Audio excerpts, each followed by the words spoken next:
Buon pomeriggio, una manciata di secondi prima delle 16 e come promesso siamo in onda ancora con la nostra edizione straordinaria per raccontarvi oggi una giornata importante, importantissima per il nostro Veneto, per un luogo simbolo, Vo, quella Vo che dal 21 febbraio scorso è diventato un paese, un piccolo paese ormai celebre in tutto il mondo, anche perché studiato approfonditamente più volte, lo ricorderete con cicli di tamponi, perché lì si è registrato il primo contagio dell'Occidente in quella giornata in cui il coronavirus si è visto di fatto per la prima volta nel nostro paese, in Lombardia e appunto a Vo, e perché lì c'è stata la prima vittima in Europa, Adriano Trevisan. Dunque abbiamo tante cose di cui parlare, il presidente Mattarella a Vo appunto sta per arrivare, così come abbiamo seguito questa mattina con i nostri inviati Cristian Arboit, Nicoletta Rizzetto, Simone Merlo e Valentina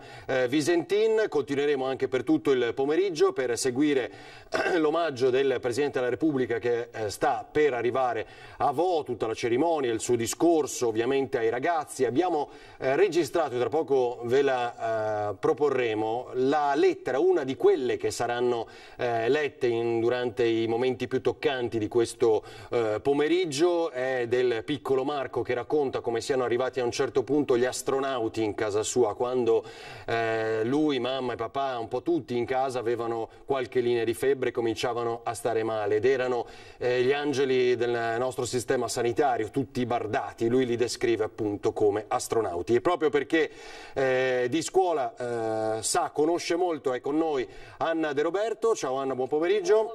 Buon pomeriggio. E tu hai raccontato questa mattina appunto le prime battute in diretta di quel che succede. Io non so se Valentina è già pronta per il collegamento, saluto anche Antonio Esposito e Alice Montagnier in regia. Quando è pronta Valentina da Vo, diteci che ci colleghiamo subito. Anna, che impressione hai? Intanto oggi hai raccontato varie storie, non so se ne possiamo raccontare anche una un po' personale, poi ce lo dirai tu, ma che ripartenza è stata fino ad adesso? Allora, è stata una partenza paradossalmente buona, nel senso che monitorata da più fronti, no? Perché oggi tutti i riflettori erano fuori da scuola, sia per quanto riguarda le logistiche del trasporto, sia per quanto riguarda la gestione proprio degli ingressi, perché al di là dei contenuti la più grande paura era: riusciremo a far entrare tutti, ad evitare gli assembramenti, i ragazzi terranno la mascherina addosso, quindi i vari problemi sono oggi problemi logistici. Tantissimi studenti, salvo indicazione contraria di qualche giorno fa, avevano una mascherina nuova sul banco, quindi le mascherine del governo sono effettivamente arrivate, ma sono arrivate, come ci racconta la dirigente scolastica regionale, la dottoressa Carmela Palumbo, solo per la prima settimana, quindi per ora la prima fornitura c'è. Anche per quanto riguarda i banchi, in realtà non ne sono arrivati tantissimi, ma molte scuole si sono arrangiate e tutti hanno deciso, nonostante il Ministero abbia detto no, non serve, di misurare la temperatura. Questo è un dato quindi anche all'interno dell'istituto, nonostante lo si debba fare, diciamo, da linee guida a casa? Allora, si deve fare da casa, dalle elementari in su, invece i bambini piccoli lo fa la scuola. Invece, contrariamente a questo, le scuole hanno deciso di muoversi autonomamente. Anche questo è un po' la caratteristica di questo anno scolastico, cioè il Ministero ha dato delle linee guida, ma poi ognuno ha fatto un po' da sé. Vuoi per eccesso di zelo o per la necessità di fare in modo che insomma, si rimanga a scuola il più possibile e quindi di poter garantire l'obbligo formativo, la scuola ha deciso di misurare la temperatura comunque agli alunni. Quindi questo ovviamente ritarderà i passaggi, renderà tutto molto più macchinoso.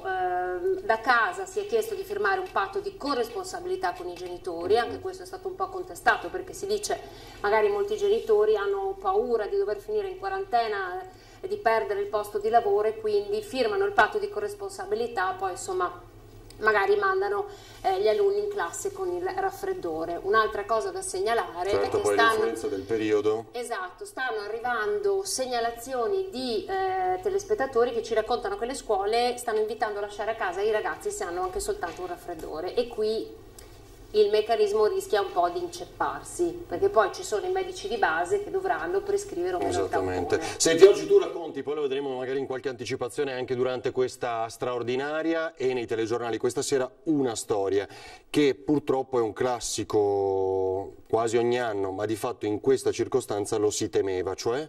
È la storia di Francesco, un ragazzino che avrebbe dovuto frequentare la terza elementare. Lui è autistico e quest'anno a scuola non è andato almeno ad oggi, e non ci andrà per il prossimo mese perché per lui l'insegnante di sostegno non è stato trovato. Noi abbiamo raccolto lo sfogo della mamma che dice da quando va alla scuola dell'asilo, insomma le prime classi, che ogni anno cambia insegnante di sostegno, e sappiamo quanto importante è mantenere una continuità didattica per dei bambini che hanno questo tipo di disabilità sempre con lo stesso insegnante.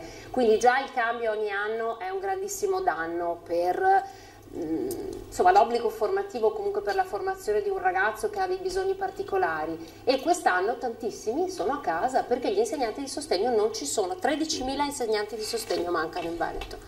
Circa per 8.000 ho letto proprio dalla dirigente Palumbo, la dirigente regionale, si sarebbero già trovati. Si spera nelle prossime ore di recuperare appunto anche le altre nomine. Anche perché, no? Ferdinando... Scusami, sì. Tony, se abbiamo le immagini in diretta, almeno insomma, che ci stiamo a fare qua, perché doveva essere già pronta Valentina Visentin, almeno vedere che così cominciamo a far vedere i nostri spettatori. Prego, Anna. Allora, ci segnalavano che il grande problema è questo: un insegnante, questi famosi insegnanti Covid, cioè gli insegnanti che servono in più, vengono chiamati, ma molti stanno rifiutando perché se poi la scuola chiude non percepiscono uno stipendio. Cioè, allora gli insegnanti dicono è più conveniente accettare una supplenza perché almeno, anche se la scuola chiude, abbiamo un anno di scuola pagato. Questo non è necessariamente giusto, ma giustamente tutti hanno bisogno di lavorare, quindi anche un insegnante ha bisogno di pensare di portare a casa uno stipendio. Quindi è proprio un meccanismo, un sistema che fatto così non funziona. È un ragionamento anche che non è...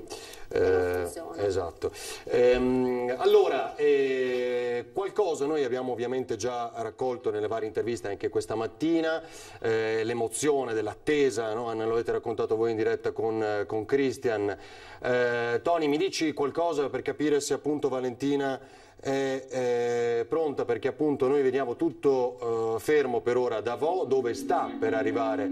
Ecco, tempestiamola di telefonate, come si dice in questo caso, perché non è che possiamo stare qua a aspettare tutto il pomeriggio, dobbiamo vedere Vo, altrimenti non possiamo raccontare in diretta l'arrivo, come dicevamo, che dovrebbe essere imminente, del capo dello Stato Sergio Mattarella, che presenzierà a questa sorta di celebrazione, come la vogliamo fare nel luogo simbolo. Valentina, adesso ti vediamo, forse anche per le distanze, sei costretta a tenere la mascherina, credo, immagino, forse perché per le distanze almeno così ti vediamo meglio la potresti togliere, però ricorderete proprio in quei giorni quando eravamo in onda e avevamo tutte le attenzioni, compreso le mascherine, erano quei giorni in cui sembravamo noi gli allarmisti, ma invece erano delle regole precise anche di rispetto di quante persone a Vo, così come altrove. Ricordo il pomeriggio di Gabriella Basso, quel video che è diventato celebre, insomma, che poi magari rivedremo. Esatto, al bar noi abbiamo l'alcol che ci difende, poi è diventato un tormentone. Valentina, raccontaci un po' così, dai, l'umore, l'attesa, che succede? Ci sono. Sì, buongiorno Ferdinando, ecco alle mie spalle lo vedete il palco che tra pochi minuti ospiterà il Presidente della Repubblica Sergio Mattarella. È appena arrivato anche il Governatore Luca Zaia, che si è fermato per qualche minuto qui con i cronisti. Ha detto: io sono molto felice di ritornare a Vo, qui abbiamo fatto la storia decidendo di effettuare i tamponi a tutta la popolazione, ma dicevamo c'è grande attesa per l'arrivo del Presidente della Repubblica. Ormai quasi tutte le autorità hanno già preso posto e lo vedete alle mie spalle, soprattutto ci sono tanti bambini. Se Simone Merlo riesce ad inquadrare, vedete i bambini con i cappellini bianchi, rossi e verdi che stanno aspettando il Presidente della Repubblica. Sono circa un centinaio i bambini che sono stati estratti a sorte per poter vedere e salutare il Presidente della Repubblica. Ecco, se Simone, c'è la ministra Azzolina che sta arrivando adesso, che sta passando, quindi appena arrivata anche la ministra, perché alle nostre spalle sta per arrivare il Presidente della logistica, Repubblica. Vale. Lì, guarda. Sì, è complicata la logistica, ma insomma cerchiamo di fare il possibile. Intanto ha confermato la presenza il ministro Azzolina, quindi è importante. Per evitare che insomma ci siano assembramenti e per consentire il passaggio delle autorità. Un grande momento per Vo, lo abbiamo percepito subito questa mattina ascoltando i tanti residenti che si stavano preparando a questa grande visita che arriva dopo il lockdown, dopo la zona rossa. Lo ricorderete il 21 febbraio quando si scoprì dei primi 2 malati e la prima vittima, Adriano Trevisan, e poi dal giorno seguente il cordone sanitario e la chiusura di questo piccolo comune dei Colli Euganei. Oggi per voi è un po' il segno di ripartenza, di rinascita, le scuole sono cominciate già da qualche giorno.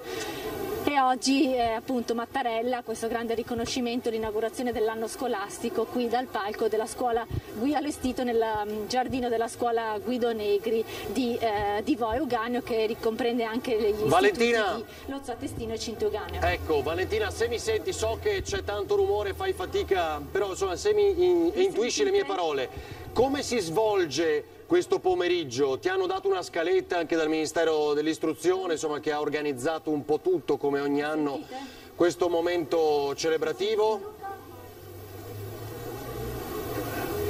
No, non mi sente forse. Vediamo se riusciamo a ripristinare. Valentina, dammi un segnale quando tu senti. Sì. Ecco, sento. Com'è la scaletta di questo pomeriggio? Cosa sai? È un pomeriggio molto fitto di appuntamenti, ci sarà uno spettacolo con i big della musica italiana, Il Volo e Leo Gasman, poi ci saranno gli interventi di alcuni bambini, ci sarà in particolare Marco, un bimbo che ha scritto una toccante lettera per il presidente Mattarella. Marco insieme alla sua famiglia ha vissuto l'esperienza del coronavirus, ancora tanta musica con i cantanti i migliori cantanti dei conservatori di tutta Italia. Prenderà la parola anche il sindaco di Vo Giuliano Martini, il presidente Luca Zaia e, secondo scaletta, come di solito al cerimoniale, l'ultimo a parlare dovrebbe essere proprio il presidente della Repubblica Sergio Mattarella, che poi dopo l'inaugurazione ufficiale dell'anno scolastico, mi sa che manca pochi minuti ed è qui. Eccolo qua, sta arrivando Mattarella. Simone, se riesci a girarti riusciamo a vedere l'arrivo del presidente della Repubblica Sergio Mattarella, che è proprio al di là di quei rami. Noi ovviamente per ragioni di sicurezza, lo ripeto, siamo all'interno di un palco, però lo vedete. Penso che riusciate a vederlo grazie a Simone Merlo, l'arrivo del Presidente della Repubblica Sergio Mattarella, che è entrato proprio in questi istanti all'interno della scuola Guido Negri qui a Vo. Mattarella che poi dopo questo evento arriverà in Piazza della Liberazione a Vo. Ecco, lo vedete, lo state vedendo in questi minuti insieme al Ministro dell'Istruzione Azzolina, a Luca Zaia, al Presidente della Provincia Fabio Bui e al Sindaco di Vo Giuliano Martini. È entrato Mattarella a Vo, ha inizio ufficialmente questa giornata importante per il Paese.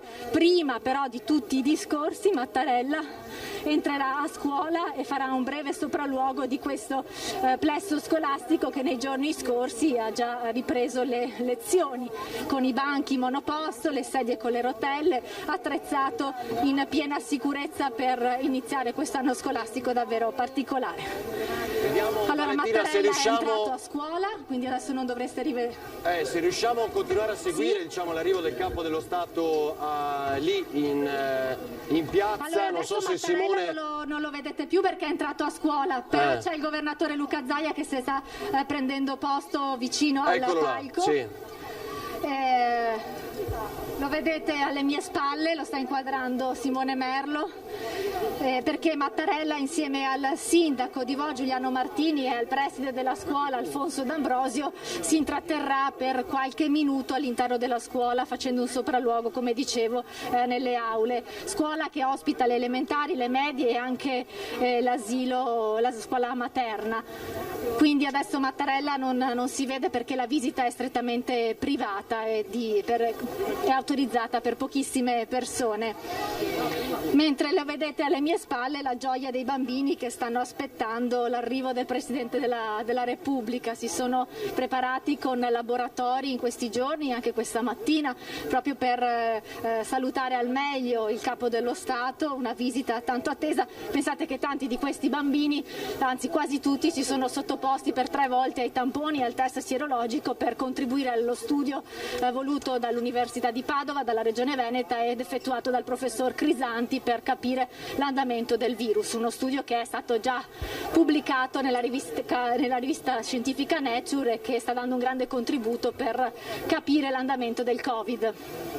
Bene, adesso Valentina io farei così, ovviamente a disposizione, questo lo sa bene anche Tony, in modo che possiamo in qualsiasi momento, restiamo collegati con te, quindi Valentina appena ovviamente dovessi rivedere il Capo dello Stato restiamo con queste immagini proprio della piazza ovviamente di Vo, in modo che ogni novità insomma ce la puoi raccontare al volo in diretta. Quindi è già arrivato, tra l'altro con largo anticipo, si era previsto tra le 16 e le 16:30, ma più probabilmente proprio alle 16:30 il Presidente della Repubblica Sergio Mattarella a Vo. Quindi immagini sempre in onda, torniamo da te. È stato bello vedere l'arrivo di Mattarella, quindi è stato il Presidente è arrivato qui a piedi, insomma sembra quasi una visita, se non ci fosse tutto questo schieramento, una visita informale, perché è arrivato a piedi ed è voluto subito entrare a scuola. È stato importante appunto vedere il suo arrivo qui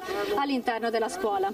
Anna? Sì, non era scontato l'arrivo anche del ministro Azzolina, non era stato annunciato. Il fatto che abbia scelto di essere a Vo è decisamente significativo. Un ministro che insomma è stato da più parti contestato, no? Per la gestione di questa emergenza e anche per vari ritardi con cui sarebbero arrivate le linee guida. Ricordiamo che il Veneto è stato la prima regione d'Italia a scrivere le linee guida per la scuola, sia per quanto riguarda il servizio 06 che per quanto riguarda poi elementari e superiori. Insomma, il Veneto si è attivato e poi è stato seguito dal Ministero.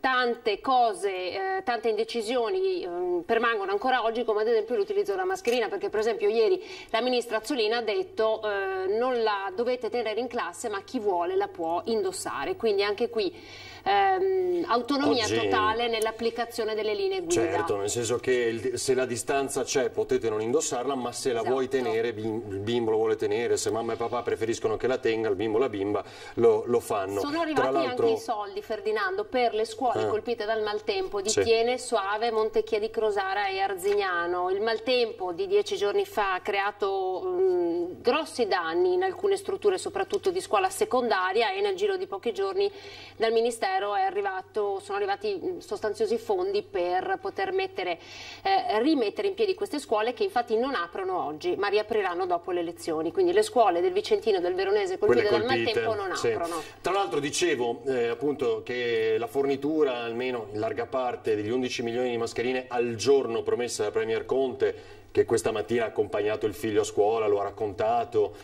lo ha lasciato però all'ultimo miglio perché è un po' più grandicello, quindi deve fare da solo, ha detto il Premier Conte, dicendo che poi avrebbe seguito ancora con il Ministro Azzolina l'evolversi di questa giornata. Il Ministro Azzolina è lì, teniamo le immagini, scusa Tony, in diretta sempre da Vo, così come notavo dalle immagini, Anna, le nostre, quelle dei primi servizi che abbiamo montato, che tra poco inizieremo a vedere, come tanti bimbi, ragazzini abbiano quella famosa mascherina in tessuto di cui molto si parla. La famosa mascherina di prossimità. Anche qui il Comitato Tecnico Scientifico a maggio aveva detto mascherina di prossimità equiparata alla mascherina chirurgica in classe, vanno bene entrambe. Le ultime dichiarazioni del Comitato Tecnico Scientifico, che sono proprio di settembre, dicono no, mascherina chirurgica per tutti, da qui la necessità di dare insomma grosse forniture a tutte le scuole, perché quella di prossimità ovviamente non dà la stessa protezione, e per garantire a tutti lo stesso diritto alla salute il Comitato Tecnico Scientifico ha preferito dire no, tutti quanti con la mascherina chirurgica, quindi quella di prossimità non sarebbe concessa, diciamo, in classe. Sì, perché appunto la disposizione che sia mascherina chirurgica. Sì. Valentina, allora ti liberiamo, pronti a collegarci subito con te appena possibile, a meno che tu non abbia qualcos'altro da dirci, Valentina, adesso. Mi sente? Valentina, mi senti? Niente. Sento che vanno le informazioni, le news, sì, perché oggi in effetti è uscito, diciamo, dall'ospedale San Raffaele Berlusconi, quindi ha ringraziato un po' tutti, sentivo le news diffuse lì a Vo. Valentina, mi senti o no? Oggi non ce la facciamo. Vabbè, liberiamo Valentina, così si collega anche con Rete Veneta, mentre noi ci raggiungiamo invece Cristian Arboit, ti chiederei Tony, e vediamo anche il respiro, diciamo l'umore nel resto della cittadina. Vediamo invece, ecco appunto, andiamo da Cristian, sì va bene, scusami Anna, prego. Sì, a proposito di mascherina, interessante notare che alla fine il nostro paese riapre le scuole un po' alla cieca, siamo gli unici che non hanno fatto il tentativo di riapertura tra maggio e giugno, e qui sta tutta la differenza anche con gli altri paesi dell'Unione Europea, perché giusto per raccontarvi, allora in Francia la mascherina è obbligatoria sempre sopra gli 11 anni, mentre in Germania la mascherina non è obbligatoria. Questo quindi parliamo in classe, quindi ogni paese, in Spagna la mascherina non è obbligatoria, quindi la si mette, la si deve mettere però quando non si riesce a mantenere il metro di distanza, e in più c'è anche da dire però che quando hanno riaperto le scuole a maggio, ad esempio in Francia, almeno un centinaio ha dovuto chiudere dopo la prima settimana. Esattamente, io vedo anche in Germania. Voi sì. Vedo già Cristian Arboit. Cristian, arriviamo da te subito. Anna, nel caso... Ovviamente, l'abbiamo detto più volte, si dovesse misurare una febbre oltre 37,5 a casa, ma appunto come dicevi anche molti istituti sono attrezzati, che succede? Allora, bisogna l'anello di congiunzione al medico di base, il pediatra, bisogna allertare il pediatra decide, quindi a lui questa responsabilità, decide se prescrivere o meno il tampone non lo fa, almeno non ad oggi, il pediatra, quindi la prescrizione viene data in mano ai genitori, i genitori devono andare in ospedale, malattie infettive, e fare il tampone. L'obiettivo, quello che ha detto Zaia, è riuscire a dotare i pediatri di test rapidi, quelli famosi che in 3 minuti sanno dire o meno se il ragazzo è venuto a contatto con il virus, poi da qui si procede con il tampone. Quindi l'obiettivo è questo, riuscire a accorciare il più possibile i tempi da quando compaiono i primi sintomi a quando si evidenzia, insomma, che si è venuti a contatto con il virus. Questo per evitare di mettere in quarantena classi intere e di far chiudere le scuole, perché poi insomma questo è l'obiettivo. Allora, aspettando Cristian Arboit, Nicoletta Rizzetto, ringrazio Nicola Zanetti che coordina questa straordinaria. Nicola, se è pronto, vediamo quel contributo di Marco, uno dei bimbi di Vo, che appunto tra poco tra l'altro leggerà il Capo dello Stato, quindi emozionatissimo, una lettera. Cristian, tu mi senti già? Sì, ti sento. Ecco, tu hai registrato, Cristian, poco fa proprio l'intervista a Marco che ti ha letto questa lettera. Io vorrei farla ascoltare in anticipo ai nostri telespettatori. Darci la sua emozione, dai, dici qualcosa. Beh, guarda Ferdinando, mi trovo qui in via Mazzini, dove pochi minuti fa è arrivato il Presidente della Repubblica, accolto dalla gente che adesso Nicoletta Rizzetto vi mostra. Sono quasi tutti residenti di Vo, se vuoi possiamo anche sentirli, li sentiamo anche dopo aver sentito la lettera di Marco. Marco, devo dire che è un ragazzino di 10 anni estremamente in gamba, ma lo sentirete voi stessi. Ha scritto una bellissima lettera al Presidente della Repubblica ricordando il suo lockdown e il coronavirus che ha coinvolto la sua famiglia anche in maniera pesante, in maniera drammatica. I bambini di Vo che sono felicissimi di rientrare a scuola, non è retorica, non lo è affatto. Ho parlato con loro questa mattina, gruppi hanno raggiunto l'istituto comprensivo per salutare il Presidente della Repubblica, tutti felicissimi. Non abbiamo potuto leggere completamente il loro volto perché nascosto da mascherine variopinte, ma la loro contentezza si vedeva negli occhi. Poi abbiamo parlato con tanti di loro, ci hanno raccontato di com'è strano rientrare a scuola in queste condizioni, ma allo stesso tempo le aspettative per un anno scolastico finalmente da fare insieme, tutti insieme, perché in molti hanno sofferto in qualche modo la solitudine. Ecco, non so Ferdinando, dimmi te come vuoi procedere, se vuoi sentiamo Marco oppure sì, sono di sentire qualche... Sono di questa idea. Cristian, torniamo da te. Perfetto. Tra pochissimo, anche perché credo che il giro anche dell'Istituto Negri a Vo sia terminato, o stia per terminare da parte del Capo dello Stato, intendo questo, quindi si andrà ad accomodare e inizia questo momento celebrativo, come dicevamo. Marco, che tra poco davanti al Capo dello Stato, al Presidente Zaia, al Ministro Azzolina e molti altri leggerà questa lettera, ma l'ha anticipata per noi ad Antena 3. Vediamo.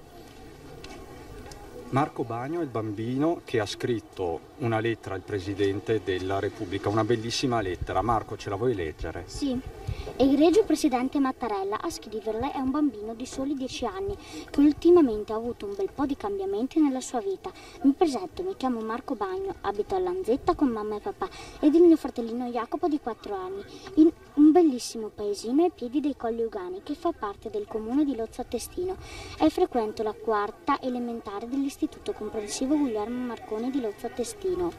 Sono sempre stato un bambino molto solare, spensierato, simpatico e molto sensibile. Tutto è cambiato alla fine di febbraio, quando un paese confinante al mio Vo c'è stato il primo caso di un signore che è venuto a mancare a causa del coronavirus. La mia mamma nei giorni precedenti era stata in ospedale a Schiavonia accompagnata da papà perché si era fatta male a un piede, ma era stata anche al mercato ed in altri vari posti a Vo e da lì ha iniziato parecchie mie preoccupazioni. Loro, dalla notizia del primo caso di Vo, si sono messi per fortuna in isolamento preventivo volontario con ovviamente l'approvazione del loro medico di base. Dopo qualche giorno la mamma inizia a stare davvero male, seguita poi dal papà. Lì ho iniziato a preoccuparmi molto. Persone che sembravano astronauti sono venute a farci tamponi a casa. Siamo risultati tutti e 4 positivi al coronavirus. Dopo qualche giorno mamma e papà non respiravano bene. Siamo stati portati tutti e 4 in ambulanza in ospedale a Padova. Dicevano che ci avrebbero divisi. Una volta arrivati ad averci ascoltato i polmoni ero agitato e spaventato perché non sapevo dove ci avrebbero messo e cosa avrebbero fatto a mamma e papà. Mamma e papà, abbiamo passato un periodo davvero difficile, nessuno ci poteva aiutare e i miei nonni, zii, visto che erano stati a contatto con noi, sono stati messi in isolamento preventivo. Mi sono perso. Ci portavano la spesa e le medicine consegnate fuori dal cancello. Mamma e papà faticavano a badare a me e mio fratello, ma hanno raccimolato le forze e ci sono riusciti. Dopo un bel po' di tempo i miei genitori sono stati meglio ed abbiamo rifatto i tamponi e siamo risultati negativi. Che sollievo, in questo periodo non si poteva più andare a scuola, non vedevo i miei amici, i miei nonni e i miei zii. Siamo stati 45 giorni chiusi letteralmente in casa. Da subito fortunatamente il mio preside, che è molto all'avanguardia, non ci ha lasciati soli. Da subito si è messo in moto e abbiamo iniziato a fare scuola online. Prima tutti insieme, poi divisi in gruppi. Ero molto felice nel vedere i miei compagni di classe e le mie maestre. Ho partecipato ad un concorso che ha fatto la scuola di vicinanza, dove ho creato un video. Che soddisfazione! Il preside si sentiva spesso con i miei genitori per tenersi al corrente della nostra salute. Anche il sindaco ed il parroco del nostro paesino ci contattavano spesso. Così ci siamo sentiti soli. Così non ci siamo sentiti meno soli. Ora sta per iniziare il nostro nuovo anno scolastico e sono sicuro che il nostro preside sarà all'altezza, con la speranza che questa terribile pandemia che ha colpito la nostra bella Italia non si ripresenti più, e le porgo i miei più cordiali saluti. E c'è la firma in quella originale. Marco, quanto sei emozionato? Tanto. Da 1 a 10, 11, direi. È veramente adorabile Marco Bagno, che ha anticipato per noi appunto questa lettera, la lettura di questa lettera che ascolterete tra poco in diretta davanti al Capo dello Stato, con qualche ops appunto quando si è interrotta. È un momento difficilissimo per tantissimi bambini, 6 mesi chiusi in casa con delle famiglie alle prese, con lo smart working che è la parola probabilmente dell'anno, e con la non possibilità di avere delle relazioni sociali, una didattica a distanza che è stata davvero difficile, poi soprattutto che ha funzionato un po' a macchia di leopardo sul territorio, non ci sono sempre stati casi di buona didattica a distanza, quindi tanti ragazzi sono rimasti indietro. Poi per i più piccoli ancora di più la difficoltà, no? Di capire quello che sta accadendo e di riuscire un po' ad adeguarsi a questa situazione, tant'è che insomma alcuni presidi hanno raccontato il primo giorno di scuola dicendo: noi non abbiamo toccato l'argomento Covid nello specifico, no? Loro lo conoscono ma non ne abbiamo parlato. Sai, è cambiata anche la concezione, la percezione di rischio, di morte che hanno anche molti bimbi, questo l'hanno raccontato. Sarebbe curioso, ma tra poco avremo anche una prima dirigente ospite con noi per questo lungo pomeriggio, capire come è cambiato il rapporto con le tecnologie, quindi se magari i ragazzi un po' più grandi sono ancora più schiavi dei telefonini, quindi più complicato a scuola, cioè, sono tutta una serie di dinamiche che vanno comprese. È difficoltà per i genitori. E soprattutto adesso, nel momento in cui dovesse esserci un caso, i genitori magari finalmente hanno ricominciato a lavorare, e quindi come gestire quei momenti. Anna, grazie per essere stata con noi. Grazie a voi. Grazie a voi, arrivederci. Grazie ad Anna De Roberto. Vi faccio sentire, Tony, dal computer Luca Zaia appena arrivato a Volo, intervista registrata dai colleghi. Se tu sei pronto lo facciamo sentire, quindi il presidente della regione. Vado?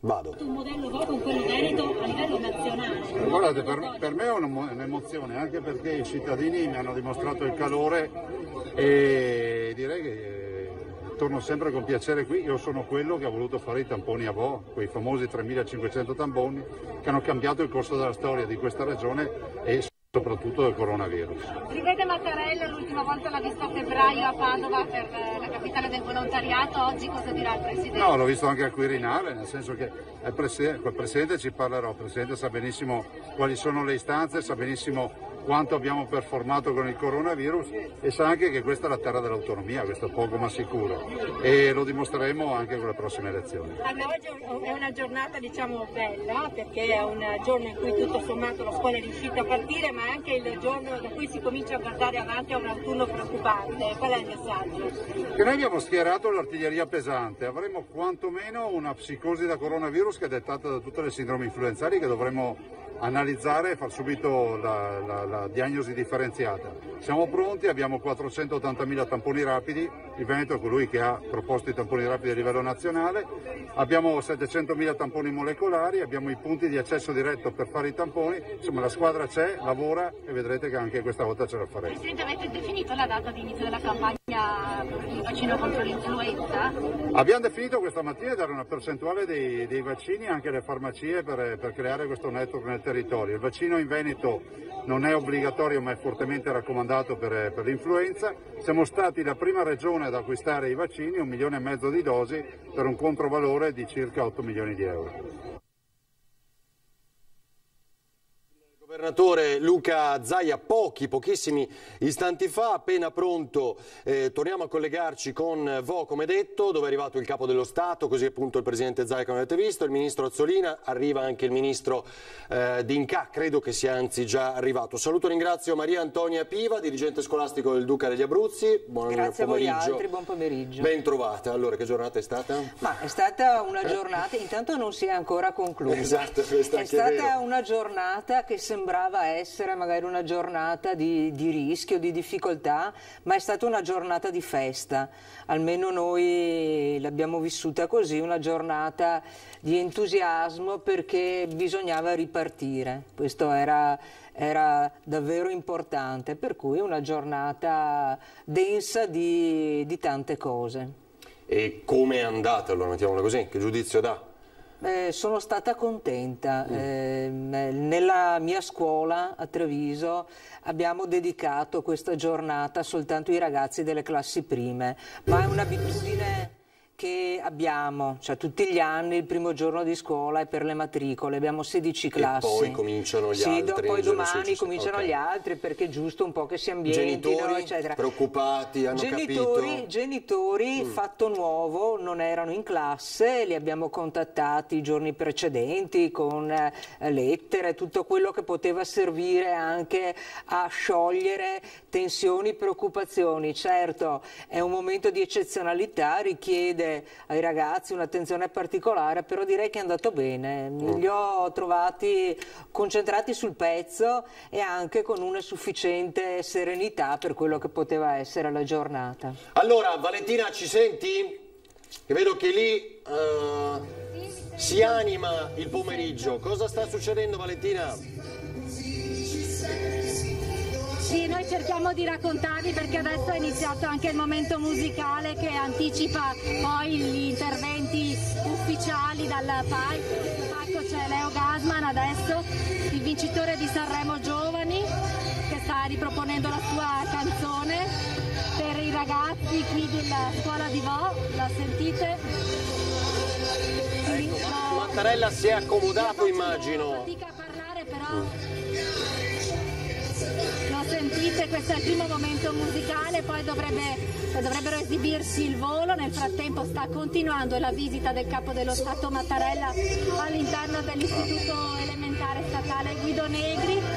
Il Presidente è all'interno con il Ministro Lucia Azzolina, che questa mattina sembrava non dovesse essere a Vo, in sua sostituzione doveva esserci il Vice Ministro Mascani, e invece poi la Ministra Azzolina è arrivata qui a Vo, quindi un segnale importante che forse ha voluto dare a questi ragazzi, a questi bambini che insomma per primi hanno vissuto il lockdown, la quarantena, e che, come ci hanno raccontato in tante interviste che abbiamo realizzato pochi minuti fa, sono molto felici di tornare a scuola.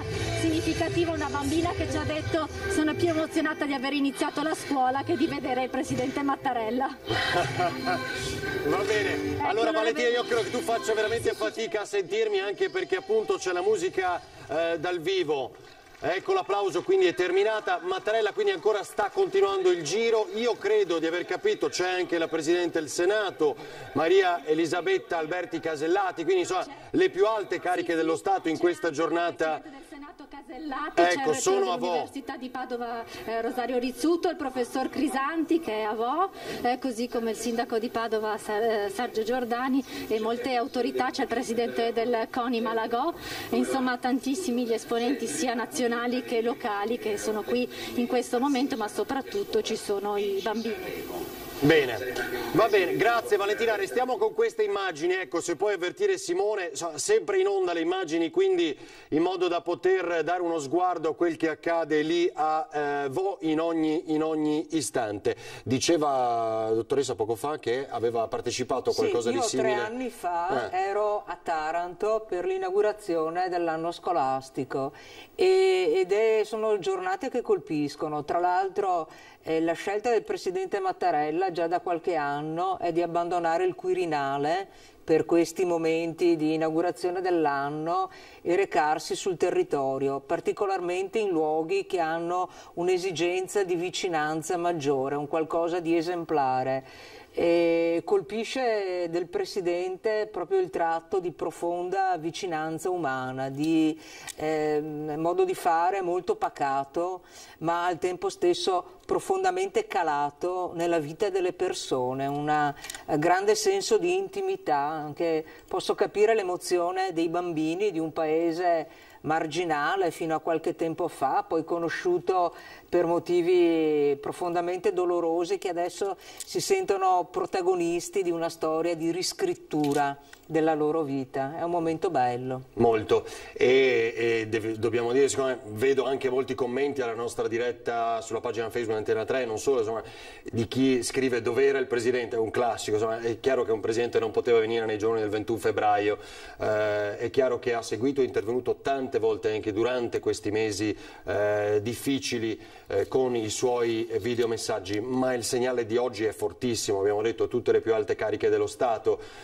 sono lì, c'è il Presidente della Repubblica, c'è il Presidente del Senato, ci sono i ministri, c'è il Governatore Luca Zaia, insomma, come avete detto e sentito, capito insomma, da questi collegamenti con Valentina Visentin. Avrete visto probabilmente quell'altra chioma bianca, spesso li si confonde negli appuntamenti pubblici, è il segretario del Quirinale Zampetti, che avete visto e sentito probabilmente durante le consultazioni ormai tempo addietro, quindi ecco, sempre al fianco del Capo dello Stato anche il momento dell'ingresso qui. Qual è la cosa che vi spaventa? Spaventarci non ci spaventa niente, ci spaventa l'ignoranza, le notizie non verificate, ci spaventa la paura, ma la ripresa già è un segnale di coraggio e di forza. È chiaro che possiamo anche attenderci dei momenti difficili, lo ha sottolineato anche Conte, il ministro Speranza, potrebbero esserci, diciamo, dei rallentamenti o situazioni difficoltose. Le scuole, particolarmente le scuole della nostra regione, si sono attrezzate in modo capillare per ipotizzare diversi scenari, quindi non ci spaventa niente. Forse ci spaventava restare ancora chiusi, ancora in attesa di ripartire, perché più si ritardava la ripartenza, più cresceva l'angoscia, il timore, quindi non ci spaventa la fatica. Penso che l'arrivo di Mattarella oggi voglia dire due cose, entrambe esemplari. Da una parte, certo, Vo è il caso Vo Euganeo, è il primo morto di Covid, sì. Però è anche esemplare l'atteggiamento con cui la scuola veneta con grande laboriosità ha cercato di reagire, di fare squadra, quindi sono due forme di attenzione, credo, compresenti. Allora, non so se è pronto, perché Nicola mi segnala un'altra cosa. Nicola, io volevo vedere il liceo Brocchi, se è pronto quello, altrimenti dimmi tu se abbiamo anche gli studenti Vo. Ok, allora studenti Vo, va bene, vediamo pure questo, Nicola, hai ragione tu che sono altre interviste raccolte. Il Capo dello Stato che si è accomodato? Non riesco a vedere, a intuire da queste immagini. Va bene, insomma, questa è l'inquadratura di Simone Merlo, cerchiamo di tenerle un po' ferme, lo dico anche alla regia, insomma, comunichiamolo a Simone così abbiamo un ritorno un po' più chiaro e netto di quello che accade. Vediamo gli studenti di Vo intervistati da Valentina e Cristian. Quando è che sei rientrato a scuola per la prima volta e cosa avete fatto in questi primi giorni di scuola? Allora, sono entrato giovedì a scuola per la prima volta, ci hanno spiegato le regole, le norme, non sono tanto difficili da imparare, ma con il tempo riusciamo a portarle avanti. Ecco le immagini, il Capo dello Stato Mattarella, abbiamo interrotto il servizio, tra poco lo rivediamo. Al suo fianco, mi sembra appunto a salutare, è proprio il ministro Azzolina. L'applauso per il Capo dello Stato che, terminato il giro appunto alla scuola, ed eccolo ancora meglio inquadrato dal maxi schermo, Sergio Mattarella saluta tutti con la mascherina e il distanziamento, come vedete, di queste sedie.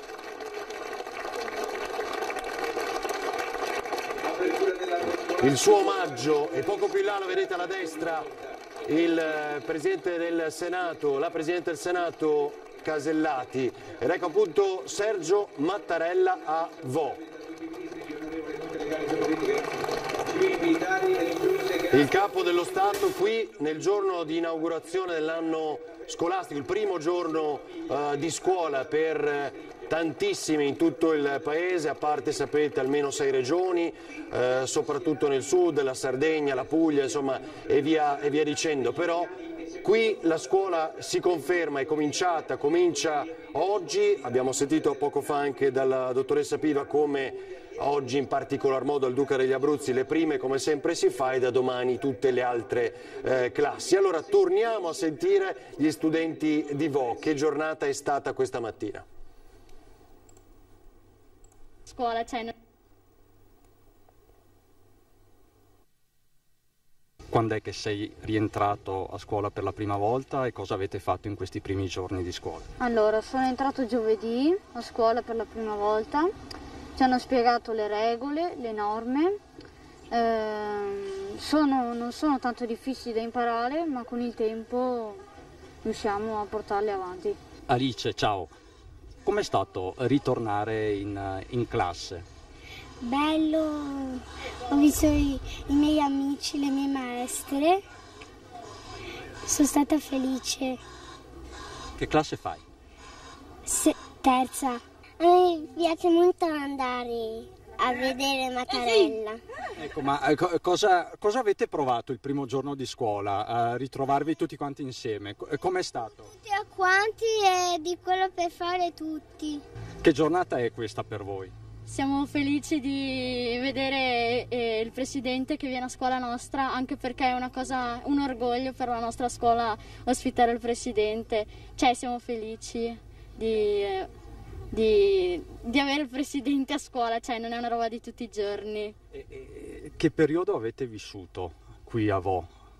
Un periodo un po' difficile perché comunque con tutta la quarantena e stare chiusi in casa è molto difficile, non è facile riuscirci. Poi noi che siamo anche, cioè che avevamo 10 anni, ancora abbastanza bambini, non tanto grandi, era un po' difficile per imparare a stare dentro casa e non andare fuori. Avete avuto paura? Beh, io non capivo tanto quello che stava succedendo all'inizio, per cui non tanta, ma dopo perché prima era più piccolo il coronavirus e dopo si è disparso per tutta Italia e allora lì ho un po' più avuto paura. Cosa vi siete detti il primo giorno di scuola quando vi siete incontrati la scorsa settimana? Beh, eravamo molto felici e c'erano alcuni che volevano già subito abbracciarsi, però le norme Covid non lo prevedevano. Eravamo molto felici però. Siete tornati con la giusta carica a scuola? Sì, sì. Il primo giorno volevamo tutti un po' abbracciarci, però... Non è possibile, diciamo, ma già vedersi... che effetto fa trovarsi in classe e guardarsi attraverso queste mascherine? Fa abbastanza strano perché non ci eravamo già abituati, perché un conto è vedere persone per strada che non conosci così, ma vedere i tuoi amici che non puoi né salutare né dare un 5 o niente di tutto questo è abbastanza strano. Quanto siete felici oggi? Tanto! Cosa vi siete detti quando vi siete visti per la prima volta? Evviva! Eravamo felici. È stata una liberazione? Sì. Allora, così negli umori dei ragazzini, dei ragazzi che oggi hanno rivisto i compagni di scuola, perché insomma, anche questo è un dato importantissimo, dai quali si sono loro malgrado dovuti allontanare da tanto tempo. Potevamo ricominciare prima, abbiamo fatto bene ad aspettare, cosa pensa lei? Penso che alla fine, vedendo anche l'esempio europeo, con aperture anticipate rispetto a noi che poi sono state un po' a singhiozzo, forse la nostra chiusura così drastica ci ha messo un po' al riparo da danni ancora maggiori. Io poi vorrei dire, vedo questi ragazzini così belli, questo senso di gioia, ce l'hanno anche i prof, sa? Ce l'hanno anche, Sì. anche i prof, ce l'hanno anche le maestre, perché la scuola è una grande comunità unitaria e quindi questo approccio anche fortemente di emozioni, di sentimenti, prende tutte le persone di scuola, dalla più grande alla più piccola, eccetera. Quest'idea che basta, abbiamo patito tanto, adesso vogliamo stare assieme. E poi quella sofferenza, lo dicevano anche i ragazzini, non ci si può riabbracciare, ma... Allora, io oggi, guardi, ho detto, abbiamo accolto le classi, erano 16 classi prime in 5 blocchi diversi e fa anche abbastanza impressione vedere questi ragazzini così composti con la loro mascherina. Allora a un certo punto un gruppo di loro ha detto lo so, dobbiamo essere ancora un po' pazienti, non possiamo abbracciarci, ma prendetevi un quaderno, fate ogni giorno l'elenco dei baci, degli abbracci che non avete dato, perché fra qualche mese li diamo tutti quanti, facciamo una soluzione cumulativa, eccetera. Stiamo ancora andando per gradi, però l'importante è vederci. Adesso vediamo anche al liceo Brocchi, quindi un po' più grandicelli, no? Però ho visto come uno dei passaggi fondamentali anche di questa giornata, dopo aver probabilmente ascoltato i genitori, sia stato quello di dire ai ragazzi e alle ragazze come ci si deve comportare a scuola, certo. no? Le regole. Certamente sì, però io penso che anche qui in tutte le scuole del nostro variegato mondo, di fronte alle regole abbiamo sempre un approccio pedagogico, cioè è importante sapere la regola ma spiegare perché, far capire al ragazzo, soprattutto a quelli piccolini ma anche quelli più grandi, che le regole non sono limitazioni, le regole sono protezioni, sono delle forme di democrazia, di tutela che ci servono a stare meglio, quindi non vengono a dire non fare, non devi, non puoi, ma fai, capisci, condividi o altro. Allora, va bene, no, vediamo pure il liceo, Nicola, dicevamo questo con Toni in regia, andiamo a Bassano a vedere il liceo Brocchi, com'è stata la riapertura oggi. Erano quasi 7 mesi che non si vedevano scene consuete come le code, le attese di genitori e fratelli all'uscita da scuola. Le lezioni sono riprese anche al liceo Brocchi di Bassano, il più grande del Veneto. Si termina a mezzogiorno per tutta la settimana, mentre all'interno i professori continuano le riunioni. Il primo impatto in era Covid è stato assorbito bene, anzi con voglia di tornare. Parola di genitori e ragazzi. Sicuramente c'era questa grande voglia di riprendere di nuovo l'attività scolastica e quindi c'era anche quest'ansia per capire bene se veniva intrapreso l'attività scolastica, ecco, tutto qua. Anche sul rispetto delle regole pare sia filato tutto liscio. Sicuramente, come lei può constatare, effettivamente tutti i ragazzi pare che rispettano le norme, anche se all'uscita si può notare un po' di confusione, però l'ingresso questa mattina è stato positivo. È stato abbastanza normale, diciamo, in realtà. Pensavo molto peggio e ovviamente è un po' una cosa restrittiva, diciamo, mettere le mascherine tutto il giorno, però alla fine è un sacrificio che siamo abbastanza... diciamo che siamo abbastanza disposti a fare, quindi non è un problema assolutamente. Per esempio noi in classe siamo in 30 e i banchi davanti sono più piccoli, però dovrebbero arrivarne di nuovi, quindi insomma ci sono alcuni banchi che sono un po' scomodi, che devono essere messi per rispettare la distanza, però insomma in teoria dovrebbero arrivarne di nuovi. La didattica a distanza resta un'opzione secondaria rispetto alle lezioni in presenza. Se è più a contatto è molto più facile seguire la lezione e anche comunque essere nell'ambiente della classe è più facile rispetto a stare a distanza. Torniamo invece a Vo dal Presidente della Repubblica, Sergio Mattarella. Valentina, che succede adesso? Allora, alle mie spalle c'è un coro di bambini di una scuola di Piacenza, della provincia di Piacenza, che sta eseguendo una versione riadattata di Obladi Oblada dei Beatles, intitolata per l'occasione Amukina Song, una canzone che i bambini hanno imparato e scritto durante la quarantena e che hanno provato, pensate, in videoconferenza, quindi con la didattica a distanza, e adesso si stanno esibendo per la prima volta e sono davvero bravi, per loro tanta emozione per questa canzone. Ci sono gli stessi bambini che poco prima hanno cantato l'inno nazionale, che ha salutato il Presidente Mattarella, che lo vediamo si è accomodato in prima fila vicino alla Presidente del Senato Elisabetta Casellati. Da segnalare la presenza anche del CT della Nazionale Roberto Mancini, che insieme a degli esponenti del CONI è seduto nelle prime file per questo evento. Mattarella appunto adesso sta ascoltando i bambini, vi facciamo sentire Amukina Song.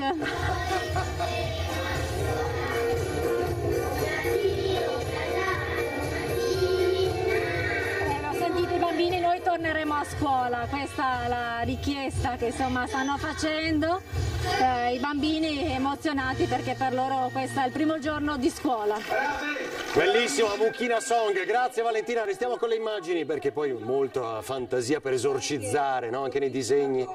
Si dice che i nemici vanno sepolti con una risata, siccome Covid è un po' questo nostro nemico del momento, questa canzone così spensierata per bambini piccolini è davvero un modo per esorcizzare la paura e per capire che possiamo farcela, è un momento molto, molto bello, molto piacevole per tutti noi vederlo. Sì, questo questo senz'altro. Allora, volevo farvi ascoltare molto rapidamente, però dal computer, Tony, adesso, invece il Presidente del Consiglio, Giuseppe Conte, questa mattina, vi dicevo, ha accompagnato il figlio a scuola. Ieri aveva lanciato questo videomessaggio, 3 minuti, con il dire chiaro che ci saranno, nel quale ha detto che ci sarebbero stati, e questo è inevitabile, magari qualche disagio, però siamo intervenuti su molte cose come non si era fatto da decenni, insomma vari aspetti.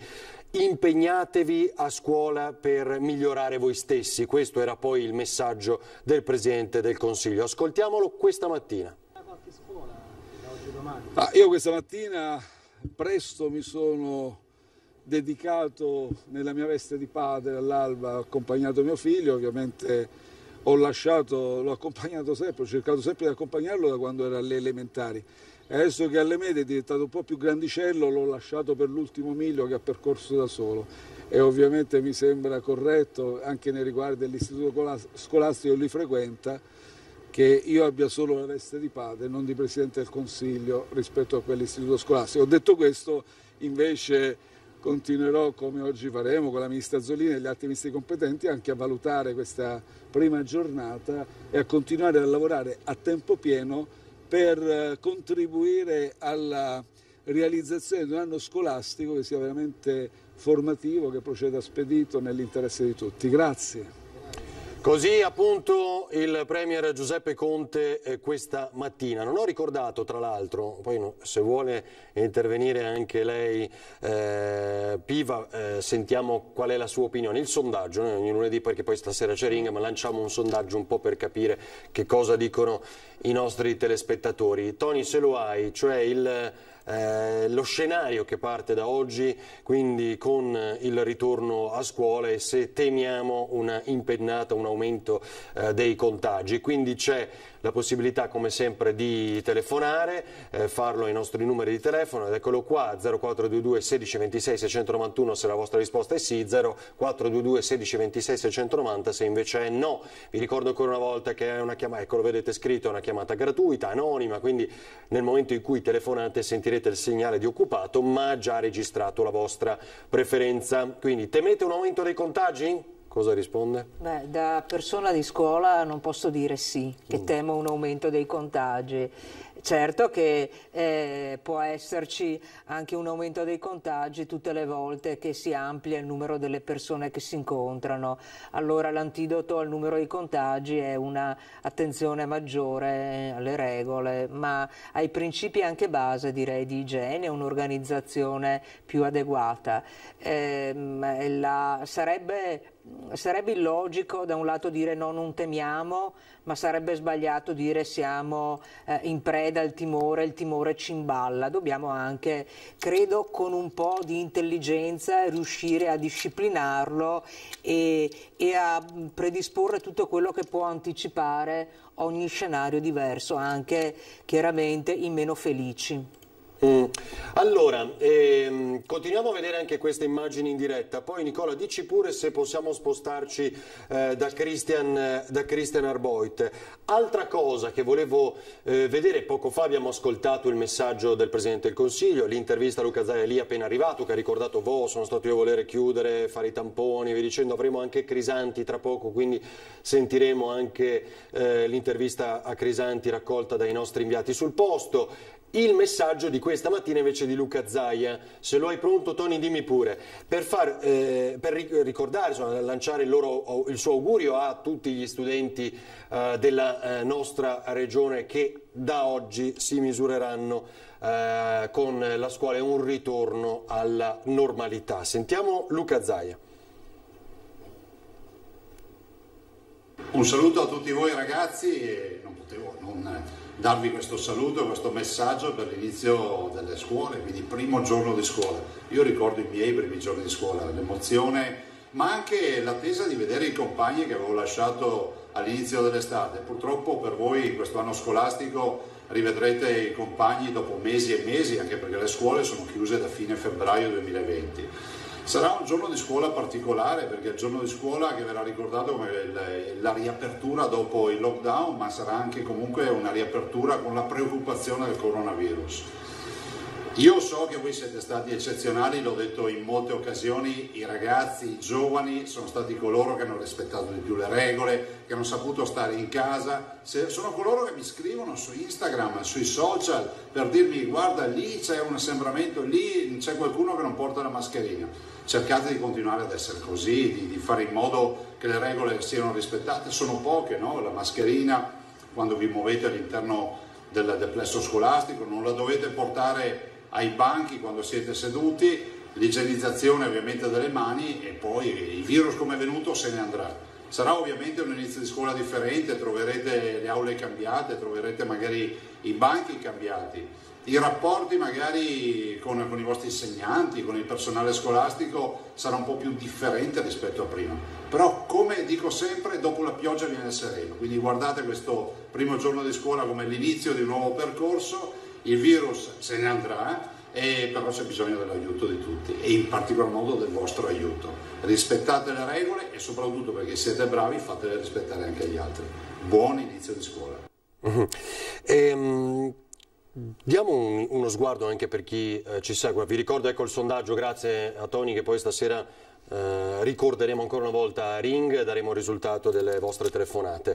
Quali sono le regole? Cioè il responsabile Covid, cosa succede nei casi? Le regole sono sia in capo alla scuola, molto ampie, e quindi c'è un responsabile Covid, c'è una commissione Covid, ci sono delle stanze dedicate ove ci fossero delle anomalie, delle situazioni particolari eccetera. Le regole per i ragazzi sono anche regole comprensibili, regole di buon senso. Comunque la prima regola è il distanziamento, la seconda regola è la mascherina in situazioni di dinamiche, cioè ti sposti, vai in bagno, sali le scale o altro, lavaggio frequente delle mani, il gel disinfettante, areare i locali. Ecco, queste sono le regole chiaramente base.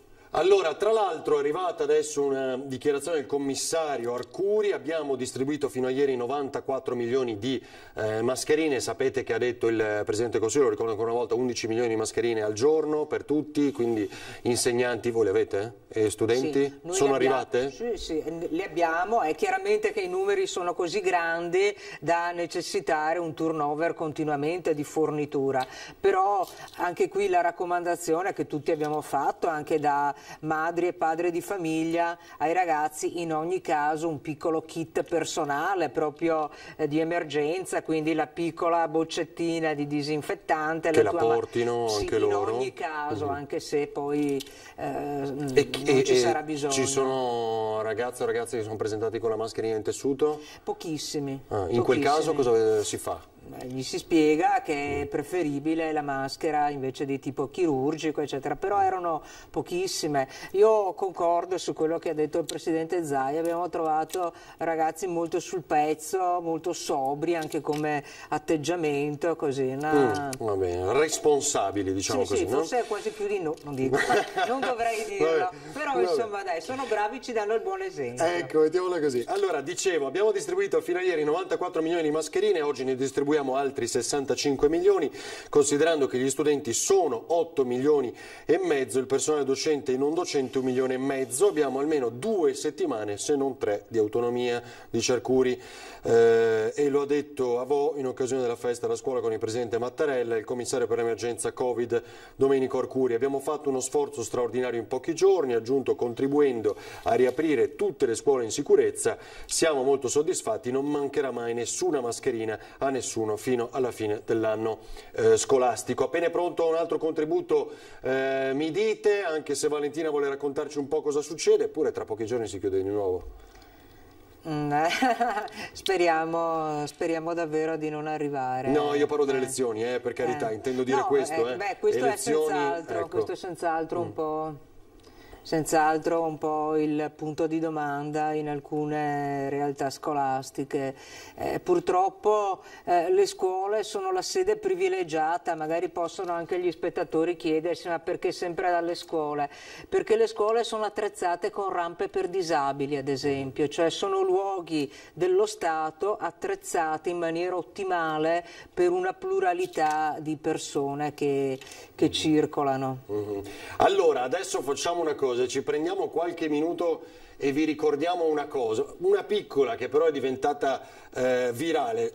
Ce l'hai, Tony, il contributo dei ragazzi di Vo, e poi avremo un altro ospite che si collegherà con noi, cioè quel pomeriggio, quando ovviamente, e lo ricordo ancora una volta, il presidente Zaia era qui nei nostri studi per registrare un'intervista, e prima di entrare proprio in questo studio disse: fermi tutti, abbiamo i primi 2 contagiati, è appena arrivata la notizia, e quindi poi da lì edizioni straordinarie ininterrotte per mesi per seguire tutta questa emergenza. E noi avevamo un'inviata d'eccezione che poi sarà con noi, ma vediamo che cosa aveva registrato in quel pomeriggio, un video che divenne virale. Vediamo.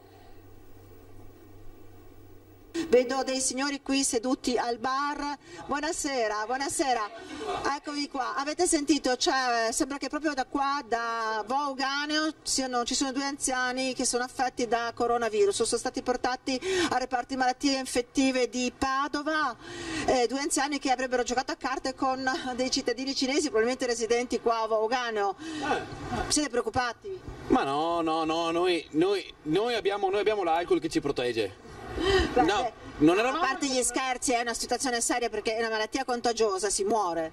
Non eravamo al corrente di tutto ciò e sì, un po' mi preoccupa a sto punto. Non ho mai visto cinesi qua a giocare a carte con noi. No, magari non è questo bar, poi bisogna vedere in che zona, presumo che ce ne siano altri qui a Vo Euganeo di bar dove magari i signori giocavano a carte. Certo che effettivamente un po' preoccupa. Sì, non so perché non siamo stati informati di tutto ciò, tra l'altro, perché se non me lo diceva lei io non avrei saputo niente.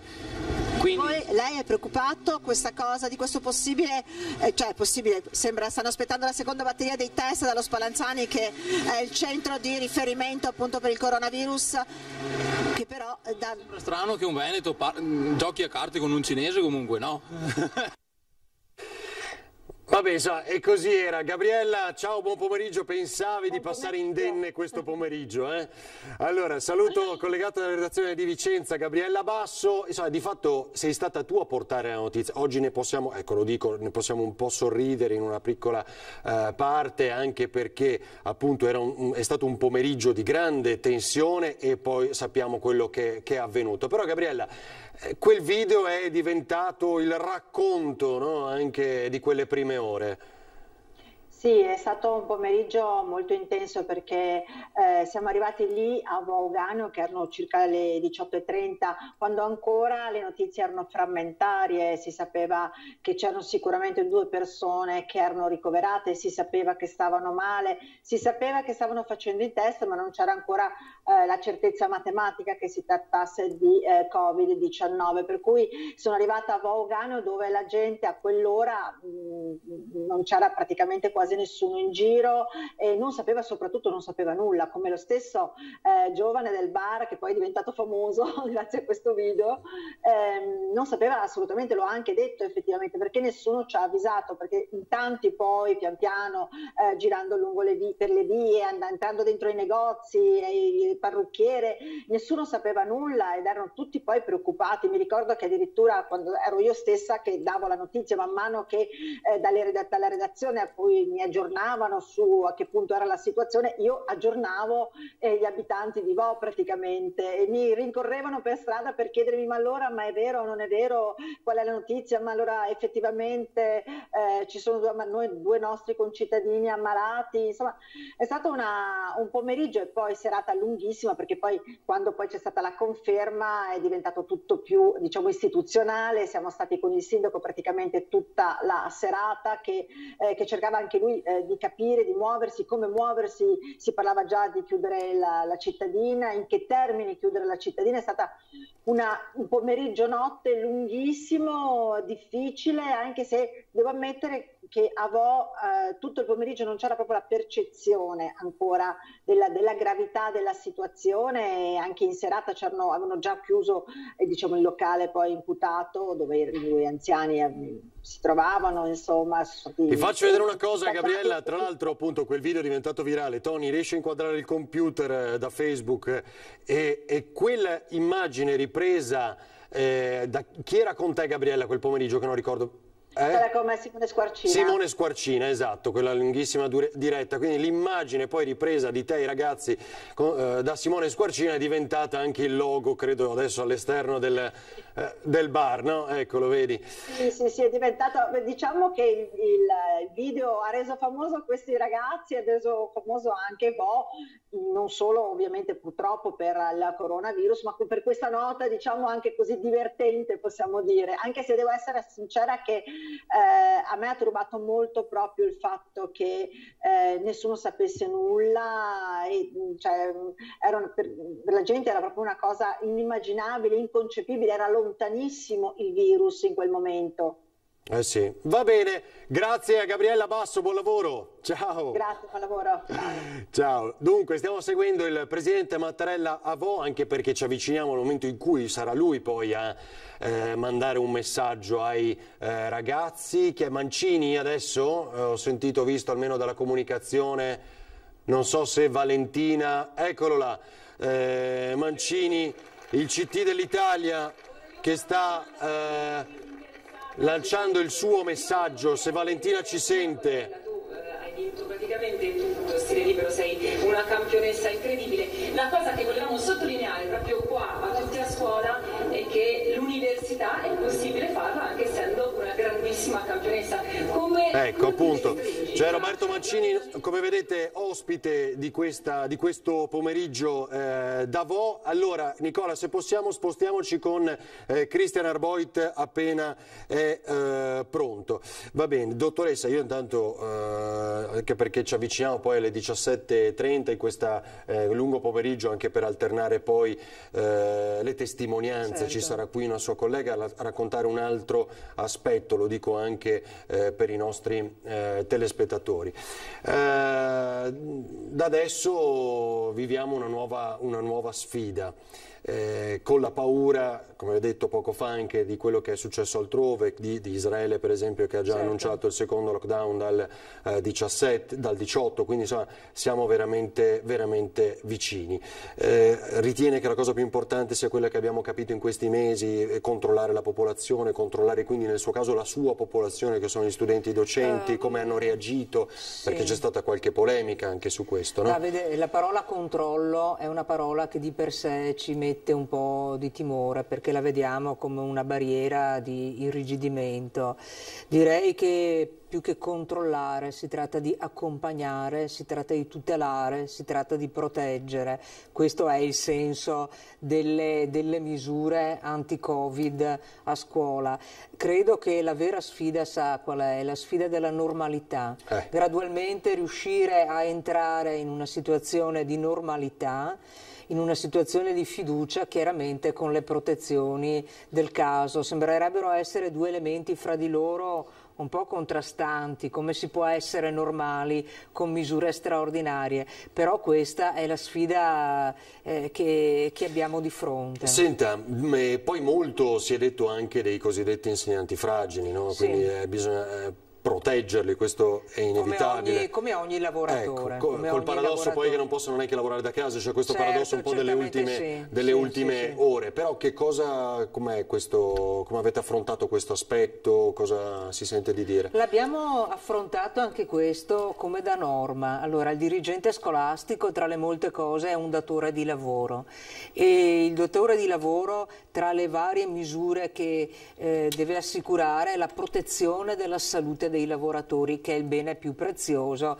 chiaramente per un'azienda, anche un'azienda a scuola, e quindi abbiamo posto in atto per i lavoratori che lo richiedessero i protocolli, la visita del medico del lavoro, l'interazione medico del lavoro, medico personale del lavoratore, quindi le misure sono già state disposte. Direi che rispetto a quello che un po' magari si paventa oppure si racconta in giro, il numero dei lavoratori fragili nella scuola però alla fine è inferiore a quello che un po'... E la polemica dei tamponi invece, che non volessero prepararsi con... Ma io alle volte penso sottoponendosi al tampone, insomma, come si è detto nei giorni scorsi, non l'ha riscontrata. Non ho riscontrato queste cose. È chiaro che anche nel mondo dell'informazione colpisce più la cosa un po' eccentrica rispetto al dato statisticamente più ampio. Io però vorrei fare anche un passaggio indietro rispetto al fatto che non eravamo, come dire, preparati complessivamente a cos'è una pandemia, eccetera, perché ben prima che arrivassimo alla chiusura due nostre classi dovevano fare un soggiorno linguistico all'estero, si cominciava a sentir parlare di Covid ma in Cina, quindi in Italia certo. non c'era ancora. Noi abbiamo telefonato alla Farnesina a Roma per vedere se era pericoloso, era in Europa il viaggio, e la Farnesina ci ha detto state pure tranquilli, non fate allarmismo, c'è questa... Ma voi avevate una gita scolastica? Sì, avevamo un soggiorno linguistico in una nazione europea e si cominciava a sentir parlare di Covid, ma non di Covid ancora a vo', e non era ancora allarmismo anzi allarme in Italia. Noi ci siamo informati al Ministero degli Esteri, ci hanno detto finora è tutto sotto controllo, guardate che Covid è un'ampia gamma di disturbi di tipo respiratorio. Che periodo era questo? Guardi, metà febbraio, una cosa di questo tipo. Sappiamo che si sapeva poco, si capiva ancora meno in quel periodo. Si sapeva poco anche le modalità di trasmissione, certo, perché non era ben chiaro che fosse una patologia respiratoria, per cui adesso magari siamo diventati grandi esperti, però ci siamo un po' tutti caduti dentro, forse all'improvviso. Esatto. Allora, l'impiegata delle poste di voi, insomma, in quei giorni si impegnarono per tenere aperto l'ufficio postale, tante piccole storie, e proprio lo dicevamo forse mentre ascoltavamo alcune interviste ai bimbi, era un momento in cui non si capiva niente, gli stessi bambini non avevano idea di che cosa fosse, cosa stessero raccontando e vivendo gli adulti, che in realtà vivevano loro anche di riflesso, e il momento in cui pareva che il virus fosse nell'aria, cioè eravamo terrorizzati davvero perché poco ne capivamo. Vediamo appunto l'impiegata delle poste a Vo'. La sera del 21 è quando è successo tutto, c'è stato purtroppo il primo deceduto e quindi io il sabato successivo non ho potuto recarmi al lavoro. Poi è arrivata la proposta da parte di Poste appunto di aprire l'ufficio postale, è stata chiesta la nostra disponibilità chiaramente volontaria e non ci ho pensato un attimo, perché sia diciamo per un senso di dovere nei confronti dell'azienda per cui lavoro, sia anche per un senso di responsabilità nei confronti dei cittadini, anche perché c'era l'erogazione delle pensioni ed era una cosa molto importante questa, proprio perché la parte della popolazione è anziana e quindi si voleva offrire un servizio considerato essenziale. In effetti diciamo che non posso non dire che ci sono state molte emozioni di paura, di preoccupazione, ma anche la voglia da parte delle persone di confrontarsi con noi. Infatti al di là del servizio proprio dell'erogazione della pensione, del pagamento del bollettino e di tutto quello che Poste diciamo fa, c'è stato anche lo scambio proprio di parole, insomma di sorrisi, anche un po' di lacrime, di preoccupazione con le persone. Cosa succederà, quale sarà il nostro futuro? Erano giorni di grande incertezza, penso che anche lei di grande incertezza, di grande preoccupazione, di grande confusione. Diciamo che la nostra vita è stata rivoluzionata da un momento all'altro e lo sappiamo bene, insomma, che prima ha toccato un paese piccolo di appena 3.000 abitanti come Vo', poi chiaramente la cosa si è estesa a livello nazionale, a livello mondiale, però era qualcosa che veramente ci ha colto di sorpresa. Sì, così come racconta appunto questa signora, avete visto e sentito. Ultimo flash, prima di collegarci poi con Cristian Arboito, voglio farvi sentire anche la Presidente del Senato Casellati, che è lì, diciamo in questa platea, ecco, che vi stiamo mostrando. Facciamo pure vedere, Tony, ancora le immagini in diretta da Vo', dove tra poco parlerà il Capo dello Stato, lo ricordo ancora una volta. Sentiamo gli auguri invece della Presidente Casellati da computer. Tony, ti anticipo, basta con le incertezze, servono prudenza e consapevolezza, è l'appello. Care ragazze e cari ragazzi, oggi riparte il cammino della scuola e per voi studenti la campanella tornerà a suonare.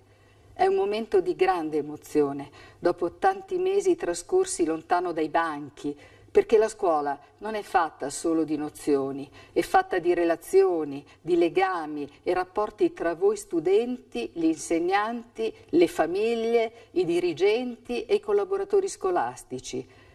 C'è bisogno del vostro entusiasmo, della vostra passione, ma anche della vostra prudenza e della vostra responsabilità.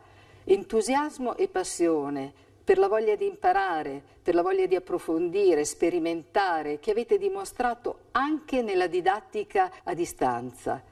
Prudenza, che significa consapevolezza dei rischi della situazione che stiamo vivendo, e responsabilità per il rispetto delle regole di convivenza. Un pensiero va a tutti gli operatori scolastici e agli insegnanti in particolare. Gli studenti aspettano la vostra voce, vogliono ritrovare il vostro sorriso, hanno bisogno di percepire una vera attenzione verso ciascuno di loro, di essere guardati senza il filtro di nessuna telecamera. Siete per noi, cari insegnanti, la guida e il riferimento dei nostri figli. La mancanza della scuola reale per questi lunghi 6 mesi ci ha evidenziato ancora di più la sua importanza per la società. Ed è per questo che oggi voglio dire con forza: basta con le incertezze, tenere aperte le scuole tutti i giorni e senza criticità deve essere una priorità per tutti, perché stare in classe significa condivisione, crescita psicologica e sociale. Da qui riparte il Paese ed insieme le speranze dell'Italia.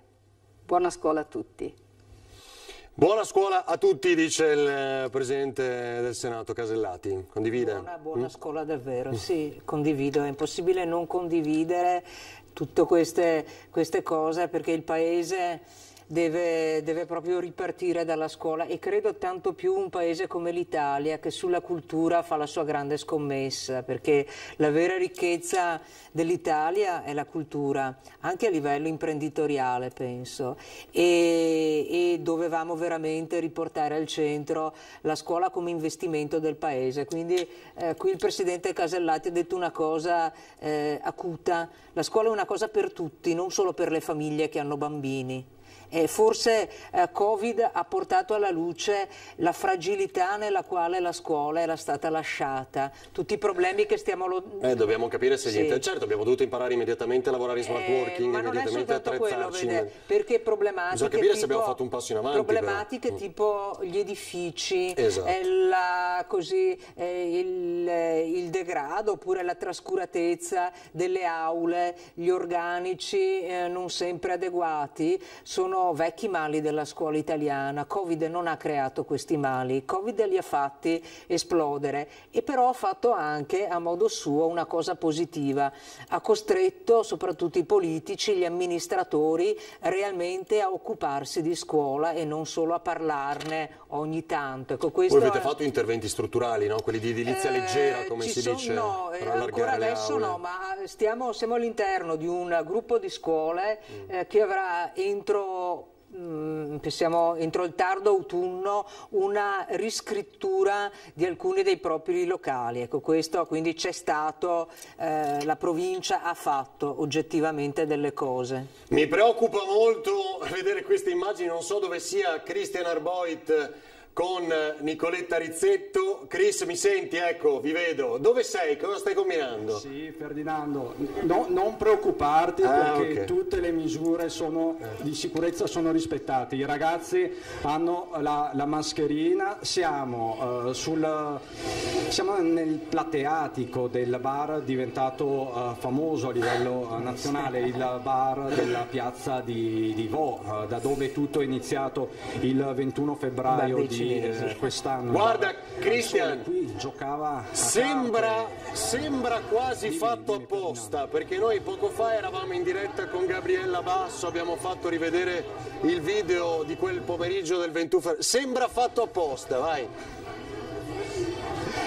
Sembra fatto apposta, ma in realtà diciamo che le tradizioni si rispettano e questo è il momento dello spritz, ragazzi. Con moderazione, ma è il momento dello spritz. Questi sono tutti i ragazzi di Vo che oggi sono qui per festeggiare l'inizio dell'anno scolastico, ma anche questo giorno di ripartenza con Mattarella. Anche voi siete emozionati, possiamo dirlo, per questa giornata? Sì, siamo molto emozionati, anche perché appunto non è da tutti i giorni l'arrivo di una persona così importante nel nostro paese. Ecco, voi avete iniziato la scuola, magari nelle zone qui, siete un po' più grandicelli. Io l'ho finita l'anno scorso. Quindi. E invece noi iniziamo il 21. Dove? A Este. Quindi Istituto Superiore a Este. Sì, però appunto iniziamo il lunedì questo che viene. Quindi è un momento di attesa anche per voi, perché...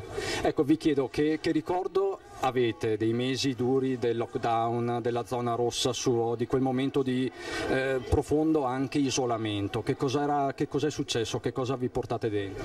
Diciamo che è stato difficile abituarsi a stare a casa, è stato appunto un momento difficile che ci ha lasciato un vuoto dentro, perché le abitudini che avevamo un tempo non sono più state quelle e abbiamo dovuto ricominciare da capo tutto quanto. E che effetto fa ritrovarsi con la mascherina dopo tanto tempo? Che estate è stata questa? Un po' brutta, perché non c'erano feste, non c'era niente da fare e quindi sì, siamo abituati a fare festa noi durante l'estate, però non si poteva fare niente. Questa è stata un'estate un po', un po' morta, però un po' moscia. Siamo divertiti lo stesso, dai, fra di noi. Ecco, cosa avete fatto? Come i ragazzi di Vo che estate hanno trascorso, cosa avete fatto non potendo fare grandi cose? Ci siamo trovati, in compagnia abbiamo mangiato, bevuto qualcosa, ce la siamo passata, sì, alla fine sì. Siamo andati a Jesolo una settimana, che anche lì era tutto quanto chiuso. Quindi... Non siete stati? Siamo tornati martedì scorso. Ok, quindi recente. Sì. Discoteche chiuse, quindi movida zero. Importante è stare in compagnia comunque tra amici, non serve per forza andare in discoteca per divertirsi. Diciamo che rispetto a voi avete trovato perlomeno il mare, poca movida. Esatto. Avete cambiato aria, ci voleva. Un po' sì, dopo mesi e mesi continuamente in questo paese bisognava anche un po'. Voi tra l'altro avete sempre effettuato i tamponi, siete sempre stati monitorati. Chi di voi ha avuto problemi a casa, in famiglia, se me lo volete dire, insomma? Io tutti e due i miei nonni durante le 2 settimane di zona rossa e poi sono tornati a casa dopo una settimana. Quindi stavano male? Stavano a casa, stavano parecchio male. Dopo andando in ospedale, dopo una settimana sono ritornati a casa. Anche mia nonna, siccome aveva un tumore ai polmoni, è riuscita a superarlo benissimo quell'episodio. E l'ha preso anche 2 volte lei, quindi è riuscita sempre a superarlo. Anche tu mi dicevi che hai avuto... Io entrambi i miei genitori, per fortuna asintomatici, tranne mia mamma che è stata un po' male, ma tutto a posto insomma. È stata un'esperienza sicuramente brutta all'inizio, perché all'inizio non si sapeva bene come funzionava il virus, quanto era letale, però dopo insomma è andato tutto bene. Ecco. Vi chiedo ragazzi, voi avete paura adesso? No, adesso come adesso no, c'è stato il momento in cui ci hanno chiuso che non sapendo cosa fosse tutto ci ha spaventato, poi perché il mio vicino di casa è stato una delle prime vittime di coronavirus. E chi era? Renato Turetta. Fino alla settimana prima ero salita in macchina con lui, salutato, scherzato eccetera, e da un momento all'altro non c'è più stato, è stato un colpo abbastanza forte, però io ci credo comunque in quello che stanno facendo, nelle nuove scoperte, credo anche che i tamponi che abbiamo fatto tutti quanti siano serviti per trovare una cura o un eventuale vaccino, e sono abbastanza positiva in realtà. Ti chiedo, Renato, che con Adriano Trevisan veniva proprio in questo bar per giocare a carte? Sì. Giocavano spesso a carte, però da dire che fosse stato quello io non posso, non ci credo in realtà, perché effettivamente si giocavano a carte ma allo stesso tempo stavano seduti vicinissimi, allo stesso tempo potevano anche bere dallo stesso bicchiere, perché alla fine può anche capitare, e speriamo appunto che evitando tutte queste cose magari si risolva al più presto, ecco. La tua sorellina oggi ha cominciato le scuole, abbiamo la liberatoria, Ferdinando, ecco c'è anche qui la mamma, ecco, buongiorno signora, ecco, ti chiedo come ti chiami e che emozioni hai provato oggi con il primo giorno di scuola? Eravamo molto felici per iniziare perché era da tanto che non andavamo a scuola. Mi chiamo Fiamma Mutta. È stato bellissimo ritornare a scuola. È stato bellissimo. Sì.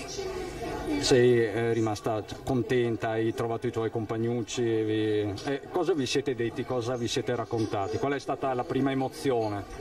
La prima, eravamo tantissimo felici che appena entrati in classe abbiamo subito parlato e poi abbiamo giocato, fatto barzellette e tutto. Sempre con la mascherina? Sì. Avete tutti mascherine colorate, vedo? Sì, adesso la maestra però ce la vuole fare solo usare una, quella azzurra. Esatto. Cristian! Quindi per motivi di sicurezza, immagino. Ecco, sì. Dimmi Ferdinando. Allora, mi sembra evidente ormai come saremo costretti ad aprire una redazione, mi sembra ormai in quel bar, quindi una nuova sede a questo punto per una striscia quotidiana. Esatto, grazie. Cristian, torniamo da te tra pochissimo, grazie davvero, saluto a tutti, anche Fiamma. Ti faccio salutare dai ragazzi. Vai, ragazzi, vai. Salutate.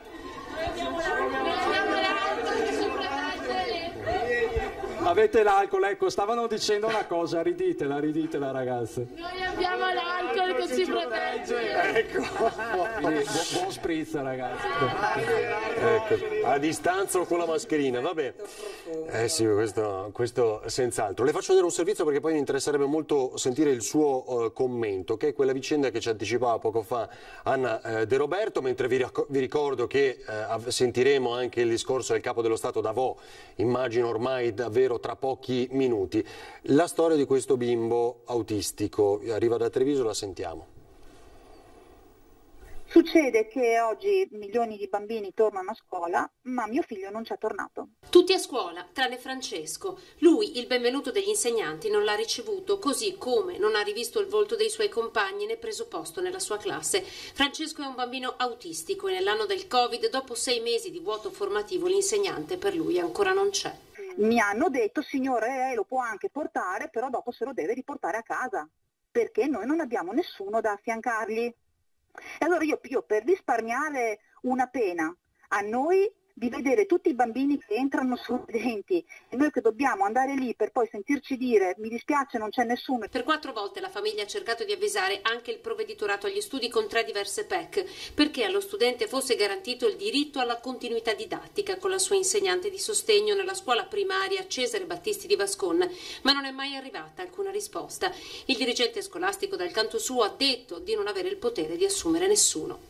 Io è da quando mando mio figlio all'asilo che mi sento dire da tutte le istituzioni che stanno tutti alla canna del gas, ma non è più un problema che deve ricadere sulla testa di mio figlio. 6 mesi di isolamento che sono pesati con il Covid per la famiglia, ma soprattutto per Francesco, che stava facendo il suo percorso per imparare a stare accanto agli altri, ed ora questo vuoto lo relega ancora una volta a casa. Francesco non può cambiare una figura di riferimento all'anno, perché ha delle conseguenze nefaste sul suo equilibrio psicofisico. Lui arriva anche a farsi del male, arriva a non mangiare più. Mamma Elisa questa volta è arrabbiata, ma vuole anche credere ad una scuola a diritto di tutti. A sue spese sta pagando qualcuno che garantisca questo diritto anche a suo figlio.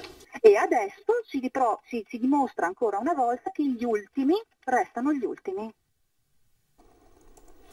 Allora, così avete sentito mamma Elisa raccontare questa vicenda. Come siete organizzati? È una vicenda drammatica che ovviamente colpisce in maniera maggiore le realtà come le scuole primarie, cioè le situazioni e le fasce iniziali. È chiaro che la tutela del diritto del bambino, del minore con problematiche di varia natura deve essere al primo piano nell'agenda della scuola.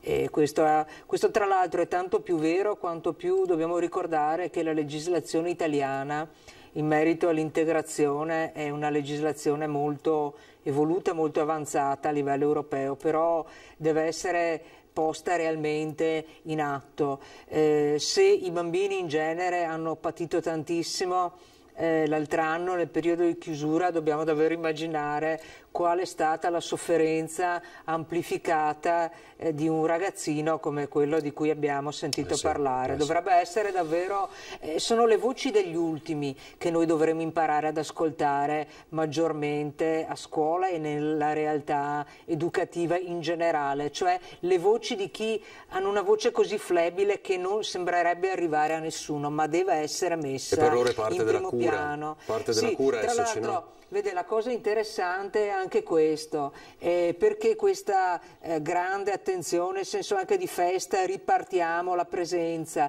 perché la socializzazione è importante in primo luogo per imparare, si impara socialmente, ma è anche una forma di terapia per i bambini più fragili e le situazioni più difficoltose, cioè la scuola di per sé ha un valore di medicina. È chiaro che poi la continuità con il tuo maestro, il tuo insegnante di riferimento è importante tanto quanto, anzi anche di più rispetto a un farmaco, è il vero farmaco. Esattamente. Grazie davvero a Maria Antonia Piva, dirigente scolastico del Duca degli Abruzzi.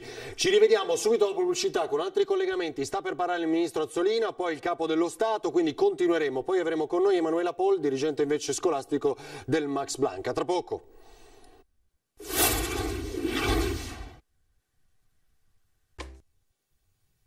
Complice anche la bella giornata di sole, fuori i cancelli della scuola elementare 25 aprile di Bassano si respira ottimismo e fiducia. Era giusto ripartire dopo tanti mesi, insomma anche i suoi figli contenti di rivedere i compagni o anche un po' preoccupati? Sia una che l'altra, sì, erano preoccupati ma anche contenti dopo tutti questi mesi che sono stati a casa. No, giusto ripartire, i bambini hanno bisogno di andare a scuola e di stare con i compagni perché comunque la socializzazione è istruttiva anche quella. Insomma, si riparte con quale spirito, con quali raccomandazioni? L'igiene, l'attenzione. Però sono contenta perché mi sembra che le scuole sono organizzate. Questa mattina più preoccupata o più contenta che la scuola sia ripartita? Molto felice e anche fiduciosa nella sanità e nella scienza. Le buone intenzioni e sensazioni dunque ci sono tutte, anche se resta per il momento il problema di accompagnare e andare a prendere i bambini alla fine delle lezioni. Conciliare scuola e lavoro non è facile per i genitori e chi ha la fortuna di avere i nonni ne approfitta. Quello è una grande difficoltà, soprattutto per chi ovviamente lavora come me, si organizza magari con i propri familiari, è difficile sì effettivamente quello, però si deve fare e si fa in qualche modo. Con il lavoro diventa sempre difficile, okay, però per i bambini si trova sempre il tempo, no? E allora un po' uno, un po' l'altro, un po' ci aiutano i nonni e un po' si chiude prima e quindi si vengono a prendere i bambini. Allora, vi leggo gli ultimi aggiornamenti. Abbiamo già detto come il commissario Arcuri abbia detto che c'è autonomia per 2 o 3 settimane per quanto riguarda le mascherine consegnate. Abbiamo sentito come siano arrivati dalla dirigente dell'Istituto Trevigiano Duca degli Abruzzi che era con noi fino a pochi minuti fa. Allora, altri aggiornamenti. Covid, sono 3 i candidati farmaci anti-Covid addirittura d'arrivo in Italia verso la sperimentazione sull'uomo. Si tratta degli anticorpi monoclonali, ossia anticorpi mirati contro il nuovo coronavirus, e i test potrebbero partire a fine dicembre-gennaio del prossimo anno, arrivare alla conclusione fra la metà e la fine del 2021. Però è collegata con noi, mentre vi ricordo il sondaggio di questa sera per Ring, saremo in onda alle 21:15 come sempre anche per commentare questo questa lunga giornata. Grazie Tony. Andiamo da Valentina Visentini e Simone Merlo, anche perché Valentina, credo che tra qualche istante ci sarà il discorso del Ministro dell'Istruzione Lucia Azzolina, no? Sì, è previsto per le 17:45 il discorso del ministro Lucia Azzolina. Adesso sul palco si sta esibendo la cantante Levante, che ha portato il suo successo di Sanremo, e quindi continuano le performance musicali qui sul palco della scuola Guido Negri. Per le 17:45 dicevamo dovrebbe esserci il messaggio del ministro dell'istruzione Lucia Azzolina, e poi alle 18:45 il tanto atteso messaggio del capo dello Stato Sergio Mattarella. Nel frattempo si sono esibiti anche i ragazzini, i bambini che arrivano un po' da tutta Italia, e per loro questa è stata la prima gita che hanno fatto fuori dalla loro regione, la prima gita scolastica per arrivare qui a Vo per questo appuntamento, e quindi vedremo un po' cosa dirà. C'è attesa per sapere quello che dirà la ministra Azzolina, visto che di fatto dovrebbe fare un primo bilancio di quello che è stato il primo giorno di scuola in molte regioni d'Italia, e insomma dovrebbe dare qualche indicazione. Prima di essere qui abbiamo intervistato anche tanti ragazzini che ci hanno raccontato un po' come è cambiata la scuola per loro, queste nuove abitudini che dovranno diventare consuetudini, quindi lavare le mani spesso, utilizzare la mascherina quando dovranno andare alla cattedra e durante l'intervallo, i settori per la ricreazione. Quindi insomma sono stati i ragazzi che ci hanno raccontato questo primo giorno di scuola e come è cambiato. Nel frattempo alle mie spalle sentite ancora lo spettacolo musicale, e in attesa appunto del ministro Azzolina, che dovrebbe intervenire tra pochi minuti. Senti Valentina, allora se riesci a sentirmi, perché immagino come sempre sia complicato, ma quella mascherina ve l'ha consegnato il Ministero dell'Istruzione adesso, lì a Vo? Sì, noi avevamo la nostra mascherina, poi poco prima dell'evento il Ministero dell'Istruzione consegnava queste mascherine, allora sono riuscita ad averne una pure io per questo evento. Ho scritto tutti a scuola, vedo. Sì, tutti a scuola. Va bene, allora aspettiamo, pronti a collegarci con te in qualsiasi momento. Tra l'altro stiamo per sentire anche il rettore dell'Università di Padova, Rosario Rizzuto, intervista che avete registrato poco fa, così come anche Andrea Crisanti. Esatto, Andrea Crisanti, che ha ringraziato ancora una volta tutta la popolazione di Vo, che si è sottoposta a più e più tamponi, 3 tamponi e il test sierologico, e appunto grazie a questi risultati è stata pubblicata un importante studio nella rivista scientifica Nature per capire e studiare l'andamento del coronavirus, e insomma quindi Andrea Crisanti ha ringraziato questi ragazzini, perché dicevamo tanti di questi ragazzini hanno fatto i tamponi, gli esami del sangue, e anche sulla propria pelle hanno vissuto l'esperienza di qualche parente o loro stessi sono stati contagiati con il virus. Va bene Valentina, appena inizia il ministro chiamaci, insomma, perché sentiremo in diretta il suo intervento, insomma, credo che stia per salire sul palco. Va bene, grazie a Valentina Visentini e Simone Merlo. Vi aggiungo invece un'altra testimonianza, che è quella del sindaco di Vo. Sono state settimane impegnative per organizzare tutto al meglio, il lavoro è stato incessante sin da giugno, quando ci è stato detto che il presidente Mattarella sarebbe venuto a Vo. L'unico rammarico è di non aver potuto consentire a tutti i cittadini di essere presenti, ma devo ringraziarli tutti, molti ci hanno dato il loro aiuto volontario, così Giuliano Martini, emozionato, insomma, nell'attesa di ricevere il Presidente della Repubblica. Al Presidente ho spiegato, dice il Sindaco Martini, regaleremo un quadro di un nostro artista diversamente abile, Thomas Prearo, che ha dipinto le varie fasi della nostra quarantena, e una chiavetta USB con dentro il corto I bambini di Vo, presentato alla Mostra del Cinema di Venezia, realizzato da un'idea di un nostro amico e collega che è Lorenzo Munegato. Allora, buonasera, ben trovata Emanuela Poll, dirigente scolastico dell'Istituto Max Planck, grazie per essere con noi. Grazie a voi. Come è andata questa giornata per voi?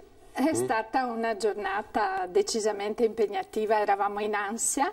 Però mi sento di dire che tutto sommato è andata discretamente bene. La felicità nel volto dei ragazzi ha ripagato di tutte le grandi fatiche organizzative. Si può ancora migliorare, abbiamo fatto un briefing subito appena dopo che i ragazzi se n'erano andati, aggiusteremo qualcosa ma ce la possiamo fare. Cosa c'è da affinare?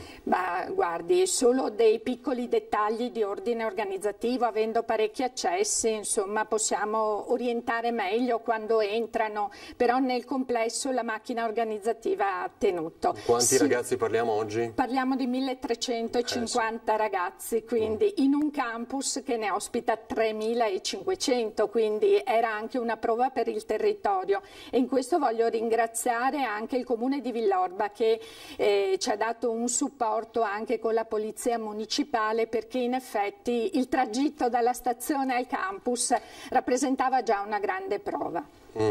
Allora, vediamo se è pronto, mentre si sta preparando, credo, il ministro Azzolina per il suo discorso. Volevo vedere ancora una volta, invece, fare un passo indietro. È Lucia Azzolina? Sì, è il ministro, vediamo. Parla da voi il ministro Azzolina, vediamo. In questo giorno così importante e unico per il nostro Paese, un giorno che ricorderemo in futuro come quello in cui la scuola, che non si è mai fermata, ha trovato nuovo slancio e nuova fiducia. Io vorrei come prima cosa dirvi una parola: grazie.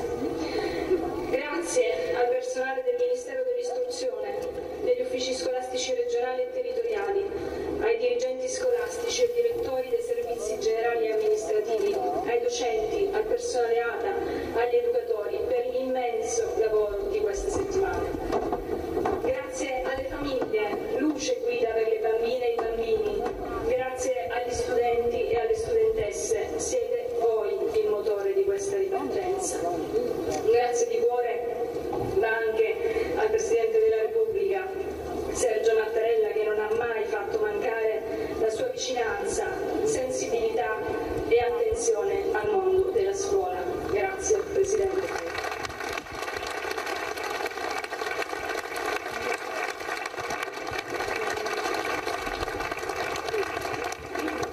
Nell'ultimo periodo è stata inferta al nostro, come a molti altri paesi, una profonda ferita. Durante questa pandemia ci siamo sentiti disorientati, smarriti, e quando la scuola ha dovuto interrompere le attività didattiche in presenza è stato un dolore per tutti. È stato come dover abbandonare le nostre certezze, come doverci allontanare dalla nostra casa. Ci siamo dovuti preparare per un viaggio che mai avremmo pensato di affrontare, un percorso complicato e pieno di sfide. Questa difficoltà ha mostrato a tutti con un'evidenza forse inedita quanti elementi siano necessari, essenziali per il buon funzionamento del mondo della scuola a tutti i livelli. Le avversità e gli ostacoli di questo viaggio mi hanno fatto pensare a Ulisse e al suo lungo peregrinare per tornare nell'amata Itaca. In molti avevano tentato di convincere Ulisse a desistere dal tornare a casa, altri avevano diffuso notizie false sulla sua morte. Itaca era stata presa d'assalto da persone che non volevano quella terra per amore, ma solo per tornaconto personale. In questi mesi, come Ulisse, la comunità scolastica ha affrontato venti avversi, insidie, tempeste e peripezie per tornare alla sua normalità. E la scuola, come Itaca, è divenuta terreno di contesa. Ma Ulisse alla fine ce l'ha fatta, è riuscito nell'impresa di tornare a casa. Baciò la sua vetrosa Itaca, Ulisse, scriveva Foscolo. E così come Ulisse, la comunità docente e discente oggi torna alla sua isola, alla sua scuola. Quella scuola che abbiamo fatto ripartire con un lavoro incessante, necessariamente complesso data la portata degli eventi da fronteggiare, ma mosso dall'amore per le nostre studentesse e per i nostri studenti. E non parlo certo solo del lavoro della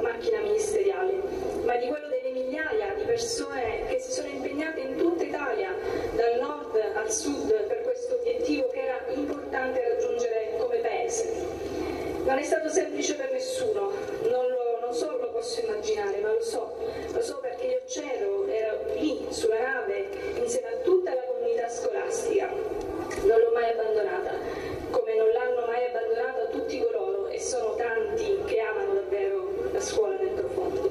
Farla ripartire era un imperativo morale.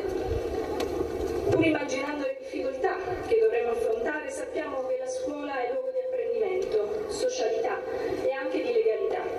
Lì nascono amicizie, relazioni importanti, esperienze e rapporti che segnano la vita dei ragazzi. È a scuola che si imparano le regole e quanto sia importante rispettarle per poter vivere in una comunità sana, solidale, capace di perseguire obiettivi comuni e di non cedere agli individualismi. Oggi siamo chiamati a riappropriarci di tutto questo, coniugandolo con la sicurezza, con la necessità di acquisire nuove abitudini e rispettare nuove regole, per fare in modo che la scuola sia il luogo per eccellenza, non solo per imparare a diventare buoni cittadini, ma anche per dimostrare di esserlo. Non abbiamo mai perso la speranza e l'abbiamo trasformata in azione. E così, nonostante il vento contro, i nostri remi sono stati fatti, le nostre menti e le nostre braccia sono state tutto il personale scolastico, la nostra forza sono state le azioni concrete, quello che abbiamo costruito giorno dopo giorno e che ci hanno permesso di raggiungere prima il traguardo degli esami di Stato e poi la riapertura delle scuole oggi. Quello che celebriamo oggi è in qualche modo un primo giorno di scuola per tutti. Ci saranno delle difficoltà, non potrebbe essere altrimenti. Non possiamo dimenticare quanto passato in questi mesi o fingere di non ricordare che la pandemia si è presentata alle nostre porte senza preavviso, travolgendo ogni cosa e che è ancora in mezzo a noi. Dovremmo utilizzare questo momento per ritrovare uno spirito di condivisione, di massima collaborazione. Ci saranno casi da gestire, possibili contagi, anzi ci sono già stati, ma non dobbiamo avere paura, li affronteremo insieme. L'esperienza di questi ultimi mesi ha reso evidente a tutti che la nostra scuola merita di più di quanto ha avuto in questi anni. La bussola di tutti noi non può che essere l'articolo 34 della Costituzione, che ci ricorda che i capaci e meritevoli, anche se privi di mezzi, hanno diritto di raggiungere i gradi più alti degli studi. Un assunto che, unitamente al principio di uguaglianza e ai doveri di solidarietà sociale, ispira tutta la nostra azione. Vogliamo che nessuno si senta solo e a tal proposito penso alle scuole del territorio in cui ci troviamo oggi e agli sforzi titanici fatti per non abbandonare le ragazze e i ragazzi durante il periodo più duro della pandemia. E penso anche a tutte le altre cosiddette ex zone rosse che hanno dovuto affrontare per prime la sospensione delle attività didattiche. Tante scuole in quei mesi si sono gemellate, il sud con il nord e viceversa. Tanti istituti hanno prestato soccorso ad altri che erano più indietro. Durante la didattica a distanza la scuola ha fatto squadra, forse più che in passato. Archiviare e semplicemente dimenticare tutto sarebbe un grave errore. Questo è un momento storico. Non si tratta solo di ricostruire, di ripartire, ma soprattutto di trasformare le difficoltà in occasioni di rinnovamento. Rinnovamento che il popolo italiano ha già dimostrato di saper tirare fuori dopo le fasi più buie della propria storia.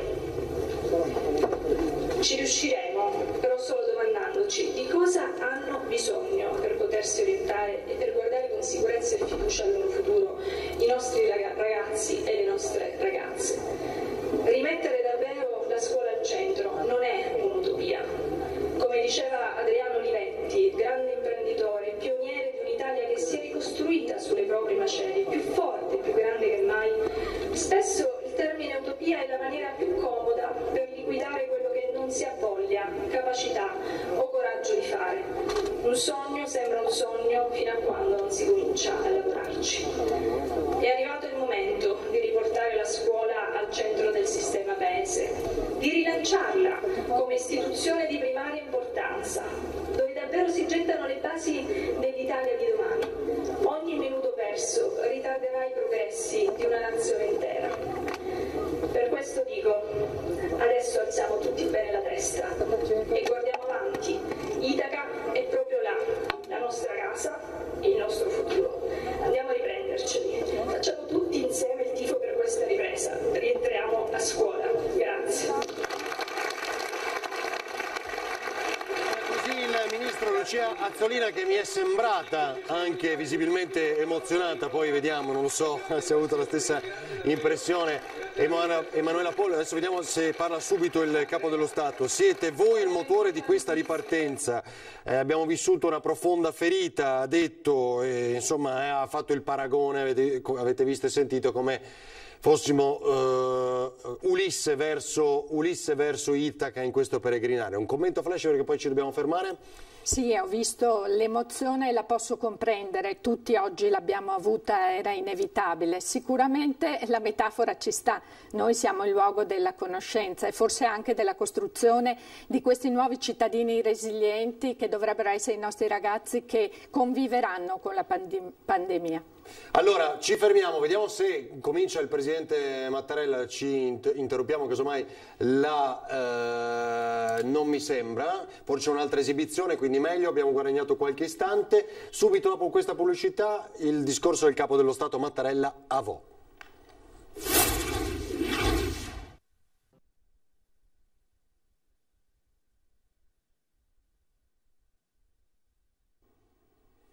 Allora, torniamo in diretta da oltre 2 ore, stiamo seguendo questa giornata di cerimonia, di omaggio a Vo', in particolar modo a tutti gli studenti. Avete sentito pochi minuti fa in diretta il Ministro Lucia Azzolina dire grazie a tutti i ragazzi, a chi si è speso, agli insegnanti, al corpo docente, al personale, ai dirigenti. Siete voi il motore di questa ripartenza. E poi il paragone, tutti sulla stessa nave, quella di Ulisse che vaga, abbiamo costruito, abbiamo remato con i nostri remi costruiti con il vento contro, così ha definito.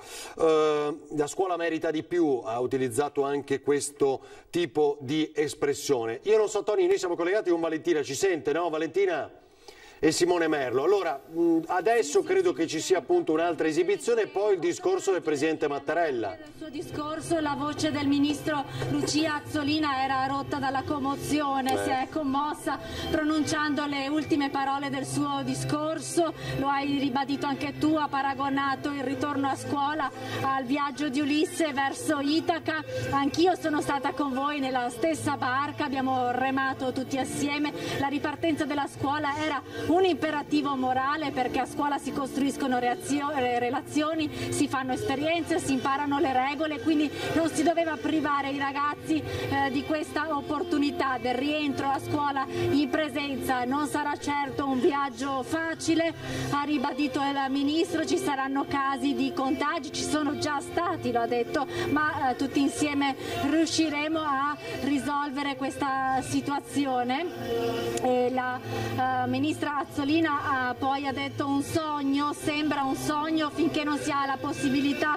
di lavorarci per realizzarlo, e appunto la ripartenza della scuola è il viaggio, il ritorno ad Itaca, il ritorno che anche lei doveva fare insieme agli studenti perché doveva garantire l'articolo 30, ha detto il nostro imperativo è quello di garantire l'articolo 34 della Costituzione, il diritto allo studio. Questo è stato un primo giorno di scuola per tutti, anche per me, ha detto il Ministro, per i ragazzi, per gli studenti, ringraziando, come hai detto te, tutti quanti, anche il Capo dello Stato Mattarella.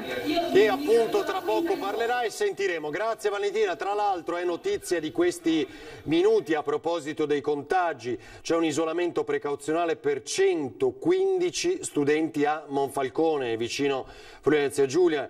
L'attenta azione di screening di contact tracing effettuata dall'azienda sanitaria universitaria Giuliano Isontina ha consentito di individuare un caso di positività da Covid-19 tra il personale docente del Michelangelo Buonarroti di Monfalcone, quindi poi l'isolamento fiduciario in attesa dell'esito del tampone per 115 allievi, 5 classi dell'istituto. Siete pronti a questo? Temo di sì, nel senso che abbiamo predisposto anche per la gestione del caso. Nella fattispecie, come nel mio caso sono io il referente Covid, farò anche la formazione predisposta dall'Istituto Superiore di Sanità. Credo sia realistico immaginarlo, dovremmo effettivamente essere bravi nel contact tracing e per questo noi evitiamo qualsiasi attività in promiscuità e stiamo spiegando ai ragazzi anche la gestione dell'intervallo, uno dei momenti più critici critici e cruciali, e per questo stiamo lavorando a un concorso per il quale loro predisporranno un segnaposto, mi passi il termine, personalizzato per indicare l'area esterna nella quale quella classe farà la sua ricreazione. Questo per tornare proprio sulla necessità di capire che cosa vuol dire, qualora scoppiasse un caso, riuscire a identificare esattamente quali sono stati i contatti. Avete uno spazio che consenta la ricreazione contemporanea? Sì, di metà abbiamo 2 intervalli, quest'anno abbiamo organizzato in maniera tale che gli intervalli siano 2, quindi metà classi, che sono però circa 700 studenti alla volta, ma lo spazio è sicuramente sufficiente purché ci sia una collaborazione generale dei ragazzi, di tutto il corpo docente e dei collaboratori. Ecco la squadra. Quanto dilata i tempi, sia l'ingresso scaglionato, sia la ricreazione appunto? Abbiamo dovuto accettare un tipo di organizzazione che prevede ore di 50 minuti e 2 intervalli per un totale di 24 minuti, quindi diciamo un po' a ritmi serrati dobbiamo assolutamente marciare, e questo ci comporterà un recupero di didattica digitale integrata, però abbiamo voluto fare in modo che questo fosse una scelta alla fine, in modo tale che non subiamo l'emergenza come l'abbiamo subita per la didattica a distanza, ma costruiamo un percorso digitale che vada ad integrare quello che viene a mancare la mattina, perché dilatare con il rientro non sarebbe stato possibile. Allora, le faccio sentire Crisanti, poi veniamo ai banchi monoposto. Direttore della microbiologia di Padova, Andrea Crisanti, sentiamolo. Questi bambini hanno dato una lezione a tutta l'Italia, ecco, questo penso, una lezione di impegno civile e di fiducia nelle istituzioni, ma anche i genitori chiaramente, ecco. Cosa dobbiamo aspettarci dall'inizio della scuola? Guardi, nessuno lo sa, l'unica cosa che possiamo fare è impegnarci tutti quanti che sia un successo, ecco, questo bisogna fare. E adesso a stretto giro farei sentire anche il rettore dell'Università di Padova, Rosario Rizzuto, anche perché davvero subito dopo questa esibizione del volo, Tony, facciamo pure vedere, credo che siano proprio già loro a cantare in questo momento, il trio dei ragazzi apprezzati in tutto il mondo, parlerà il capo dello Stato Mattarella. Quindi ascoltiamo il rettore dell'Università di Padova. È un riconoscimento e anche guardare indietro e ricordare una storia di fatica e di successo, sapere resistere a una malattia, un'epidemia terribile, con l'impegno di tutti, con l'adesione alle norme di comportamento, la chiusura all'inizio che lei citava, e uscire da questo vincendo la battaglia. Devo dire oggi, in un momento di gioia, perché rivedere i bambini a scuola è una gioia immensa, credo che abbia un valore particolare, e vivere questa gioia con la presenza del Capo dello Stato qui a Vo, qui in provincia di Padova, è veramente motivo di orgoglio per tutti noi. Rispetto a 6 mesi fa, cosa abbiamo imparato e soprattutto la scienza cosa ha acquisito? Ma abbiamo imparato, e lo vediamo, le strategie di contenimento, anche le strategie di cura. Vedete che abbiamo sempre più esperienza nei confronti di un virus e di una malattia difficilissima, quindi la scienza medica ha imparato molto, ma io devo dire che tutti abbiamo imparato molto, anche la capacità di tutta la popolazione di rispondere, di adeguare i propri comportamenti, a volte con fatica, siamo qui con la mascherina, siamo qui rinunciando ad alcuni momenti di socialità che sono fondamentali, però tutto questo è un motivo di ottimismo per il futuro. Abbiamo tante informazioni in più dal punto di vista medico, tante esperienze in più e soprattutto tanta consapevolezza in più di tutti. Allora, così avete visto durante i preparativi per questa cerimonia, definiamola in questa maniera, vediamo ancora le immagini in diretta con Rosario Rizzuto. La domanda è: voi avete fatto richiesta dei banchi monoposto? Sì, abbiamo fatto Quanti richiesta, ne avete presi? 300 banchi monoposto, ne avevamo già un bel po'. Sì, cioè eravate già organizzati all'interno sì, del nostro istituto.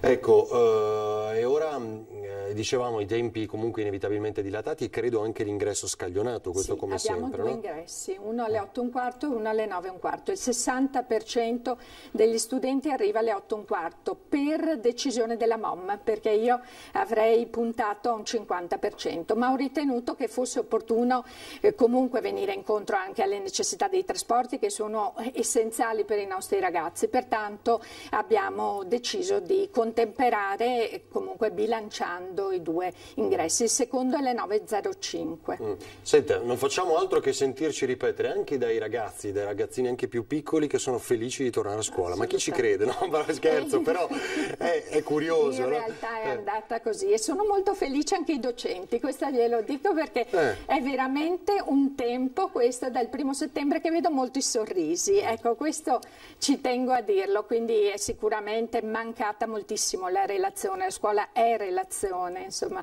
al di là di tutto, quindi adesso vediamo di fronte alle prove che via via si affronteranno se questo sorriso tornerà a illuminare i loro volti o se ci sarà un momento così, però devo dire, molti quando hanno saputo che ci sarebbe stata la possibilità di avere una classe a casa con didattica a distanza, hanno scritto anche i ragazzi al dirigente chiedendo di non farlo, chiedendo di ridurre al minimo e di fare qualunque sacrificio pur di venire a scuola. Questo va detto, quindi significa che la scuola in presenza manca ed è una scuola diversa. Questo avete una parte che fa didattica a casa? In questo momento no, siamo riusciti a rientrare perché di solito tutti in proprio presenza. I più grandicelli invece sono... Ce l'abbiamo fatta sacrificando alcuni spazi, ma arrivano i banchi che ci mancano, gli ultimi 300 questa settimana, quindi libereremo alcuni spazi che servono ad attività diverse, tipo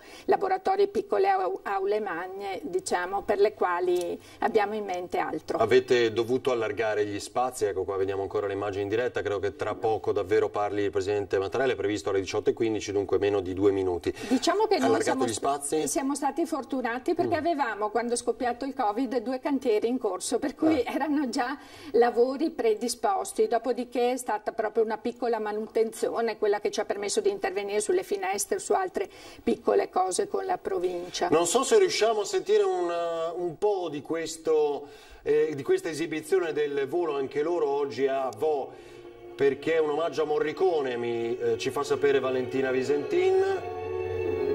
Sì.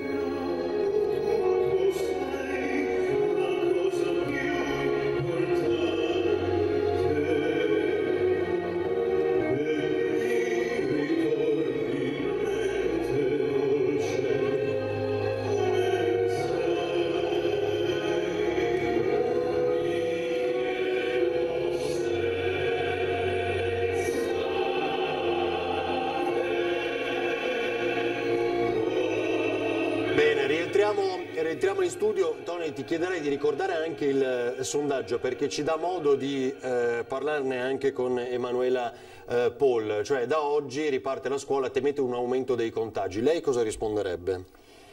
Che, come ha detto Crisanti, nessuno sa che cosa ci si può aspettare, certo. Ma è abbastanza realistico che in un aumento di movimenti di questo genere, di migliaia di persone, effettivamente qualche caso in più lo dobbiamo sicuramente gestire. Ecco. Il rispetto delle regole e il contenimento, secondo me, permetterà di tenere sotto controllo. Quindi in questo credo in una assunzione di responsabilità a partire dai genitori. Nel mio caso i ragazzi sono grandi, possono misurarsela da soli la temperatura la mattina, ma è la prima azione che secondo me ci salva. Abbiamo il termoscanner solo per il personale docente e il personale in generale. Sì, è stata presa questa decisione dato che nelle indicazioni del Ministero non era compresa. Allora, ma c'è un'unica sala Covid? Come funziona? Visto che lei è il Covid manager, diciamo così. Abbiamo una sala Covid nella parte dell'edificio centrale e un'altra piccola area ricavata in un edificio piuttosto lontano. Gli altri afferiscono anche nel caso all'edificio passaggio centrale. Degli studenti più grandi, magari anche quelli maggiorenni, arriva comunque il genitore? No, nel caso degli studenti maggiorenni noi li invitiamo, questo l'abbiamo scritto anche ai genitori, noi li invitiamo a ritornare a casa, però qui la distinzione dovrà essere fatta tra coloro che hanno un mezzo proprio e coloro invece che devono prendere un mezzo pubblico, perché in questo secondo caso è chiaro che coinvolgiamo la famiglia, però molti di loro arrivano con i mezzi propri. Ma infatti tra l'altro una cosa che volevo chiedere, perché lei poco fa ci ha detto io avrei preferito il riempimento al 50% dei mezzi pubblici, no? Invece sappiamo che proprio su richiesta delle regioni si è arrivato all'80% e al 100% nel caso in cui sia uno scuolabus con un tragitto di meno di 15 minuti. Si è detto sul fronte degli trasporti oggi tutto bene, ma essendo il primo giorno di scuola di solito vanno i genitori, giusto? Diciamo che ho dalla sua notato esperienza, li portano i genitori.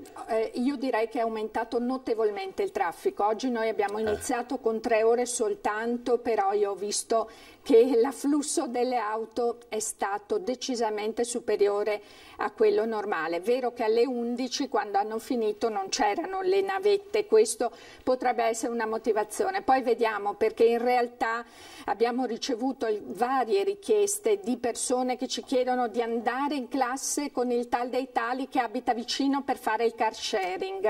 Questo mi ha fatto... Congiunti, diciamo, di classe, congiunti di classe, sì, di cui si è parlato. Sì. Mi ha fatto coinvolgere i vigili anche per questo, per dare una valutazione sulla sicurezza dell'area, perché un grande accesso di auto lì, insomma, determina qualche problema. Però, ripeto, c'è un patto di territorio, stiamo monitorando. Molto interessante. L'applauso, credo che abbiano finito i ragazzi del volo questa loro esibizione.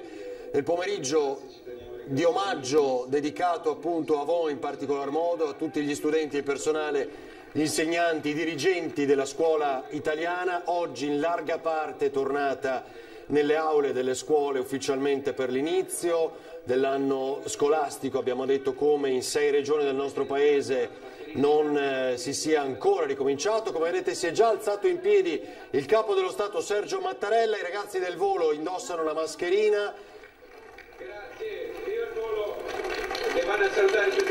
Vanno a salutare appunto il volo e l'applauso del Presidente che resta in piedi, perché credo appunto che adesso sia il suo momento, il momento che aspettiamo del Capo dello Stato in Veneto, a Padova, nella Vo, celebre ormai per essere diventata anche tema di studio in tutto il mondo. È il momento del discorso del Capo dello Stato, Sergio Mattarella, che infila la mascherina nella tasca sinistra del suo completo.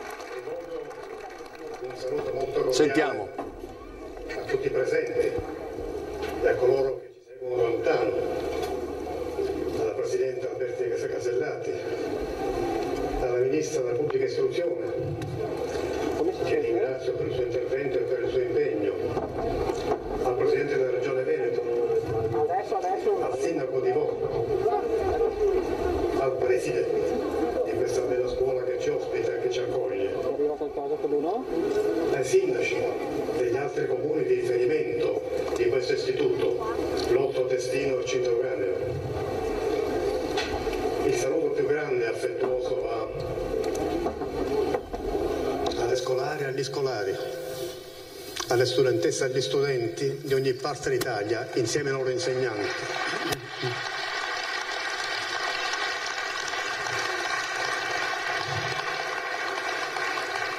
Un ringraziamento alla RAI e a tutti coloro che si sono adoperati per questa occasione così allegra, così significativa. Un ringraziamento alla Nera De Logo e Flavio Insinna che ci hanno condotto con tanto garbo e simpatia.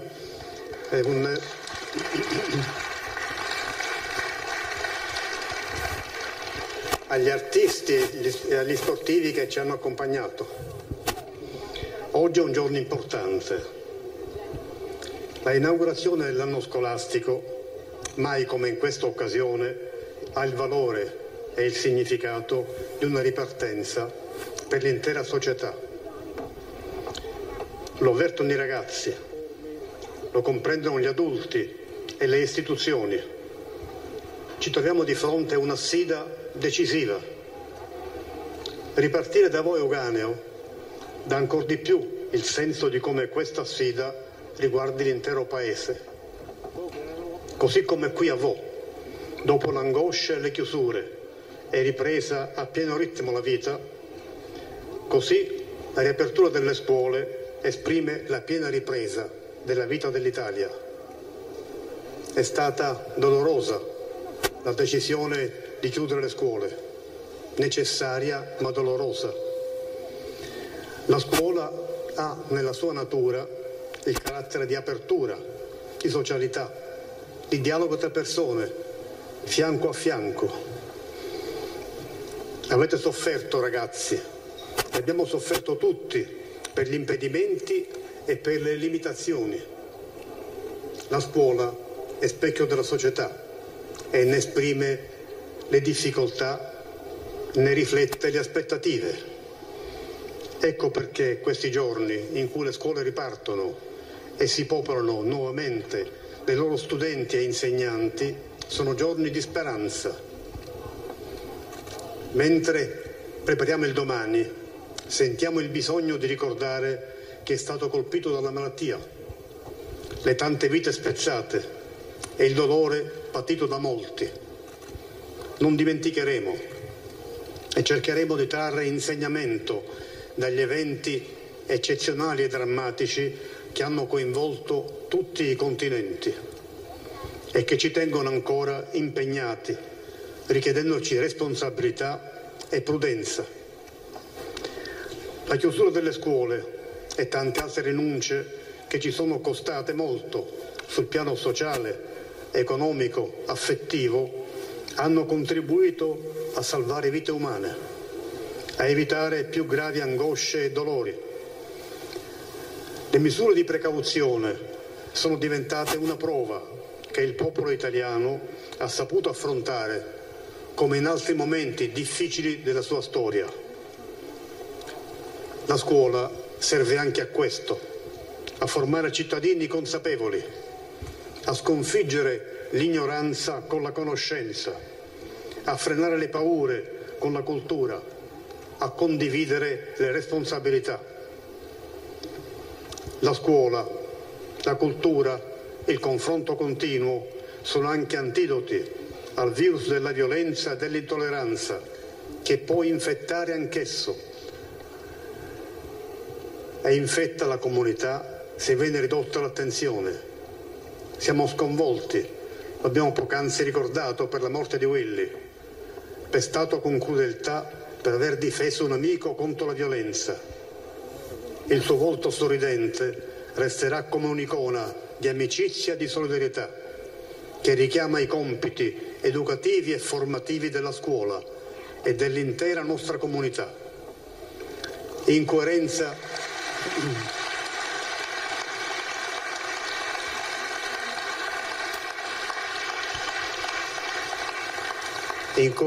con questi valori occorre spiegare il massimo impegno per contrastare chi pratica una violenza vile e brutale, che più volte si è manifestata anche nei giorni scorsi, per contrastare chi la predica o la eccita nei social. So bene, cari studenti, che la scuola vi è mancata. Quando ai primi del marzo scorso le sue porte si sono chiuse, avete avvertito quanto valesse l'incontro quotidiano con i vostri insegnanti, la vicinanza dei vostri compagni, quanto la convivenza fosse fattore di crescita e fondamentale strumento di socialità. Quel che è accaduto è stato come una lezione di vita che vi ha fatto comprendere in modo chiaro come la scuola sia indispensabile allo sviluppo personale di ciascuno di voi.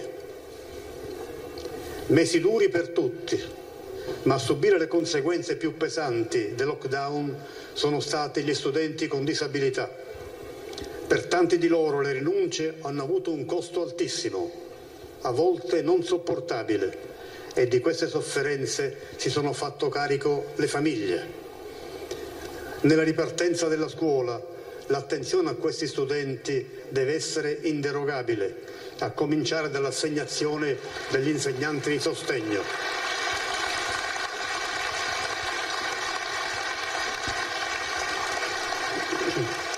Mi sono giunte in quei giorni difficili tante lettere, tanti messaggi. Ne vorrei citare soltanto qualcuna. Gli alunni di una quinta elementare di Genova mi hanno scritto: non sapevamo che la libertà fosse anche sulla strada verso la scuola. La scuola è davvero un cammino di libertà verso la conoscenza, verso la piena cittadinanza. Questa strada è piena di valori e di opportunità che non sempre riconosciamo subito, ma quando qualcuno o qualcosa ce li manifesta, allora si compie un salto nella crescita. Mi ha scritto un'altra ragazza di terza media, di Amelia. Questo tsunami che si è abbattuto su di noi a un tratto ci ha reso vulnerabili e fragili, ma nello stesso tempo grandi e responsabili. Anche dalle esperienze più negative si possono ricavare lezioni. Ad esempio, la didattica a distanza è stata una grande sfida a cui non eravamo preparati, ma che ci ha fornito strumenti utili per il futuro. In generale, l'uso delle tecnologie digitali ha fatto compiere a tutta la nostra comunità dei progressi che adesso possono aiutare il lavoro e migliorare i modelli sociali. I giovani sono più avanti nella conoscenza e nella pratica dei mezzi informatici e quanto è stato sperimentato a scuola allarga ulteriormente le possibilità di incontro, di confronto, di studio. Nulla potrà mai sostituire il contatto tra le persone, il tenersi per mano. Tuttavia, questa diffusione dello strumento digitale rappresenta un'opportunità che non va dismessa, ma coltivata e inclusa nella didattica e nei percorsi formativi.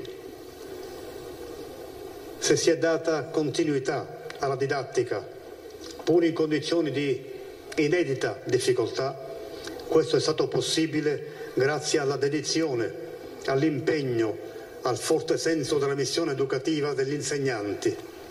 Li ringraziamo per quel che hanno fatto.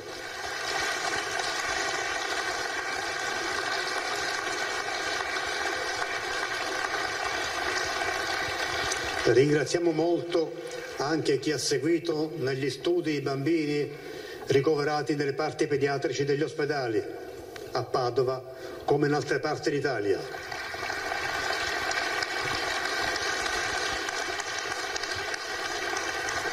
Il lockdown ci ha mostrato anche che hanno sofferto pesanti esclusioni i ragazzi senza computer a casa, quelli che erano privi di spazi sufficienti, quelli che già vivevano una condizione di marginalità. Dobbiamo evitare che il divario digitale diventi una frattura incolmabile. Per fortuna l'iniziativa di tanti insegnanti, l'impegno dei compagni di classe, l'azione positiva di associazioni di volontariato ha evitato in molte circostanze ingiuste emarginazioni, riuscendo a fornire i mezzi necessari alla connessione. È questa una frontiera nuova della lotta all'abbandono scolastico e alla marginalità sociale, che resta un obiettivo esigente per la scuola. Questo periodo ha sottolineato con grande evidenza l'urgenza e la assoluta necessità di disporre della banda larga ovunque nel nostro Paese. Quello che sta per iniziare non sarà un anno scolastico come gli altri. Vi sono diversi problemi in via di soluzione che causano difficoltà, così come in tanti altri paesi, in Europa e altrove.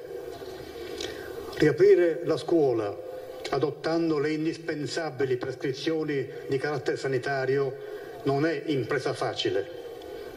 È stato necessario adeguare in brevissimo tempo strutture concepite per l'incontro, per il dialogo ravvicinato, a misure di distanziamento che ci appaiono quasi innaturali, e questo sforzo è ancora in atto. Abbiamo avuto esempi straordinari di collaborazione, di lavoro in comune. Desidero rivolgere un sentito ringraziamento a tutti coloro che in ruoli diversi e con differenti responsabilità si sono adoperati affinché l'anno scolastico potesse cominciare assicurando a ogni bambina e bambino, a ogni ragazza e ragazzo, il bene fondamentale dell'istruzione.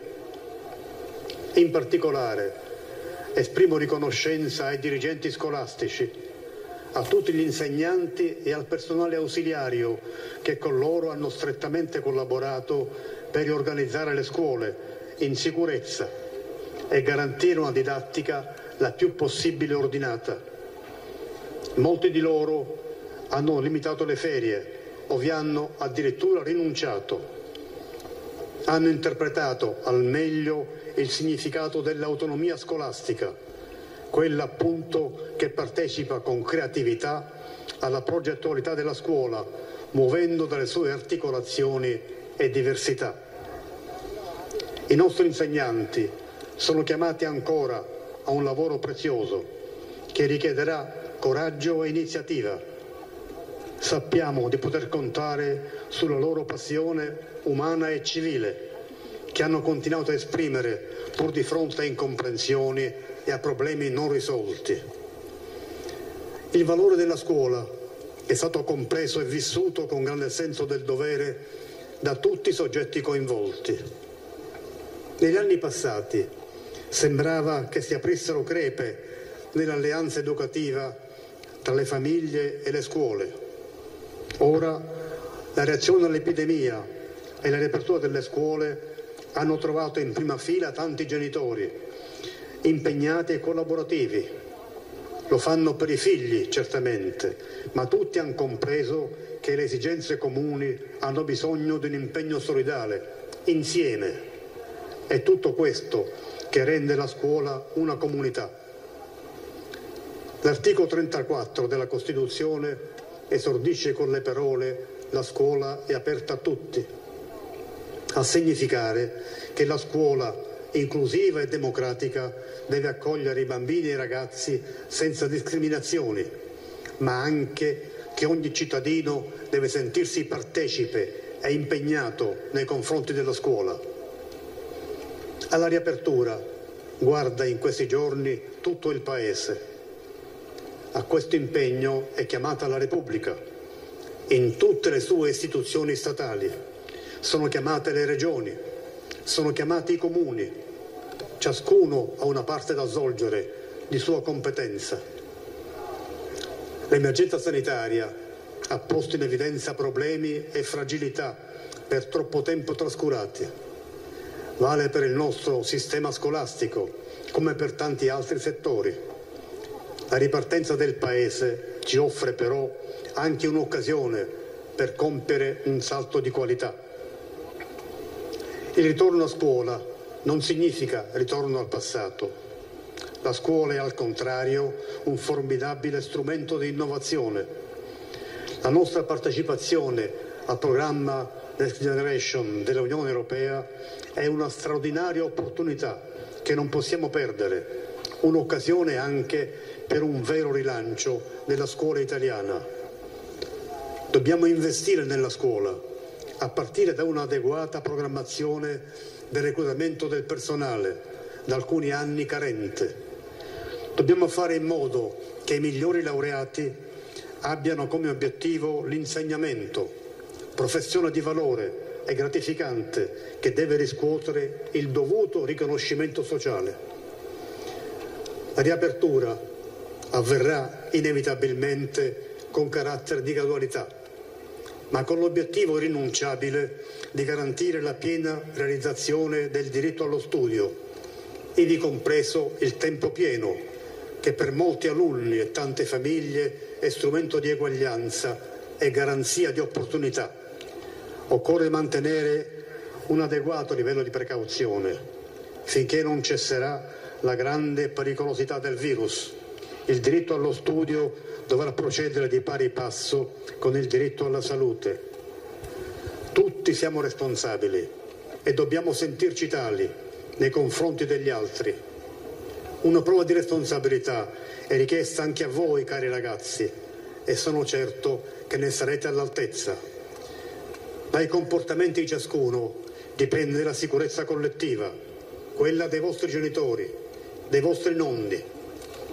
Non c'è una responsabilità superiore che consenta di fare a meno di quella di ciascuno di noi. Dobbiamo andare avanti, sapendo che sui sacrifici di oggi costruiamo il futuro. Conosco i ritardi e le difficoltà e so bene che vi saranno inevitabili polemiche. So anche che in atto vi sono risorse limitate, ma un Paese non può dividersi sull'esigenza di sostenere e promuovere la sua scuola. Oggi la riapertura della scuola è una prova per la Repubblica, per tutti, nessuno escluso. Auguri per l'anno scolastico.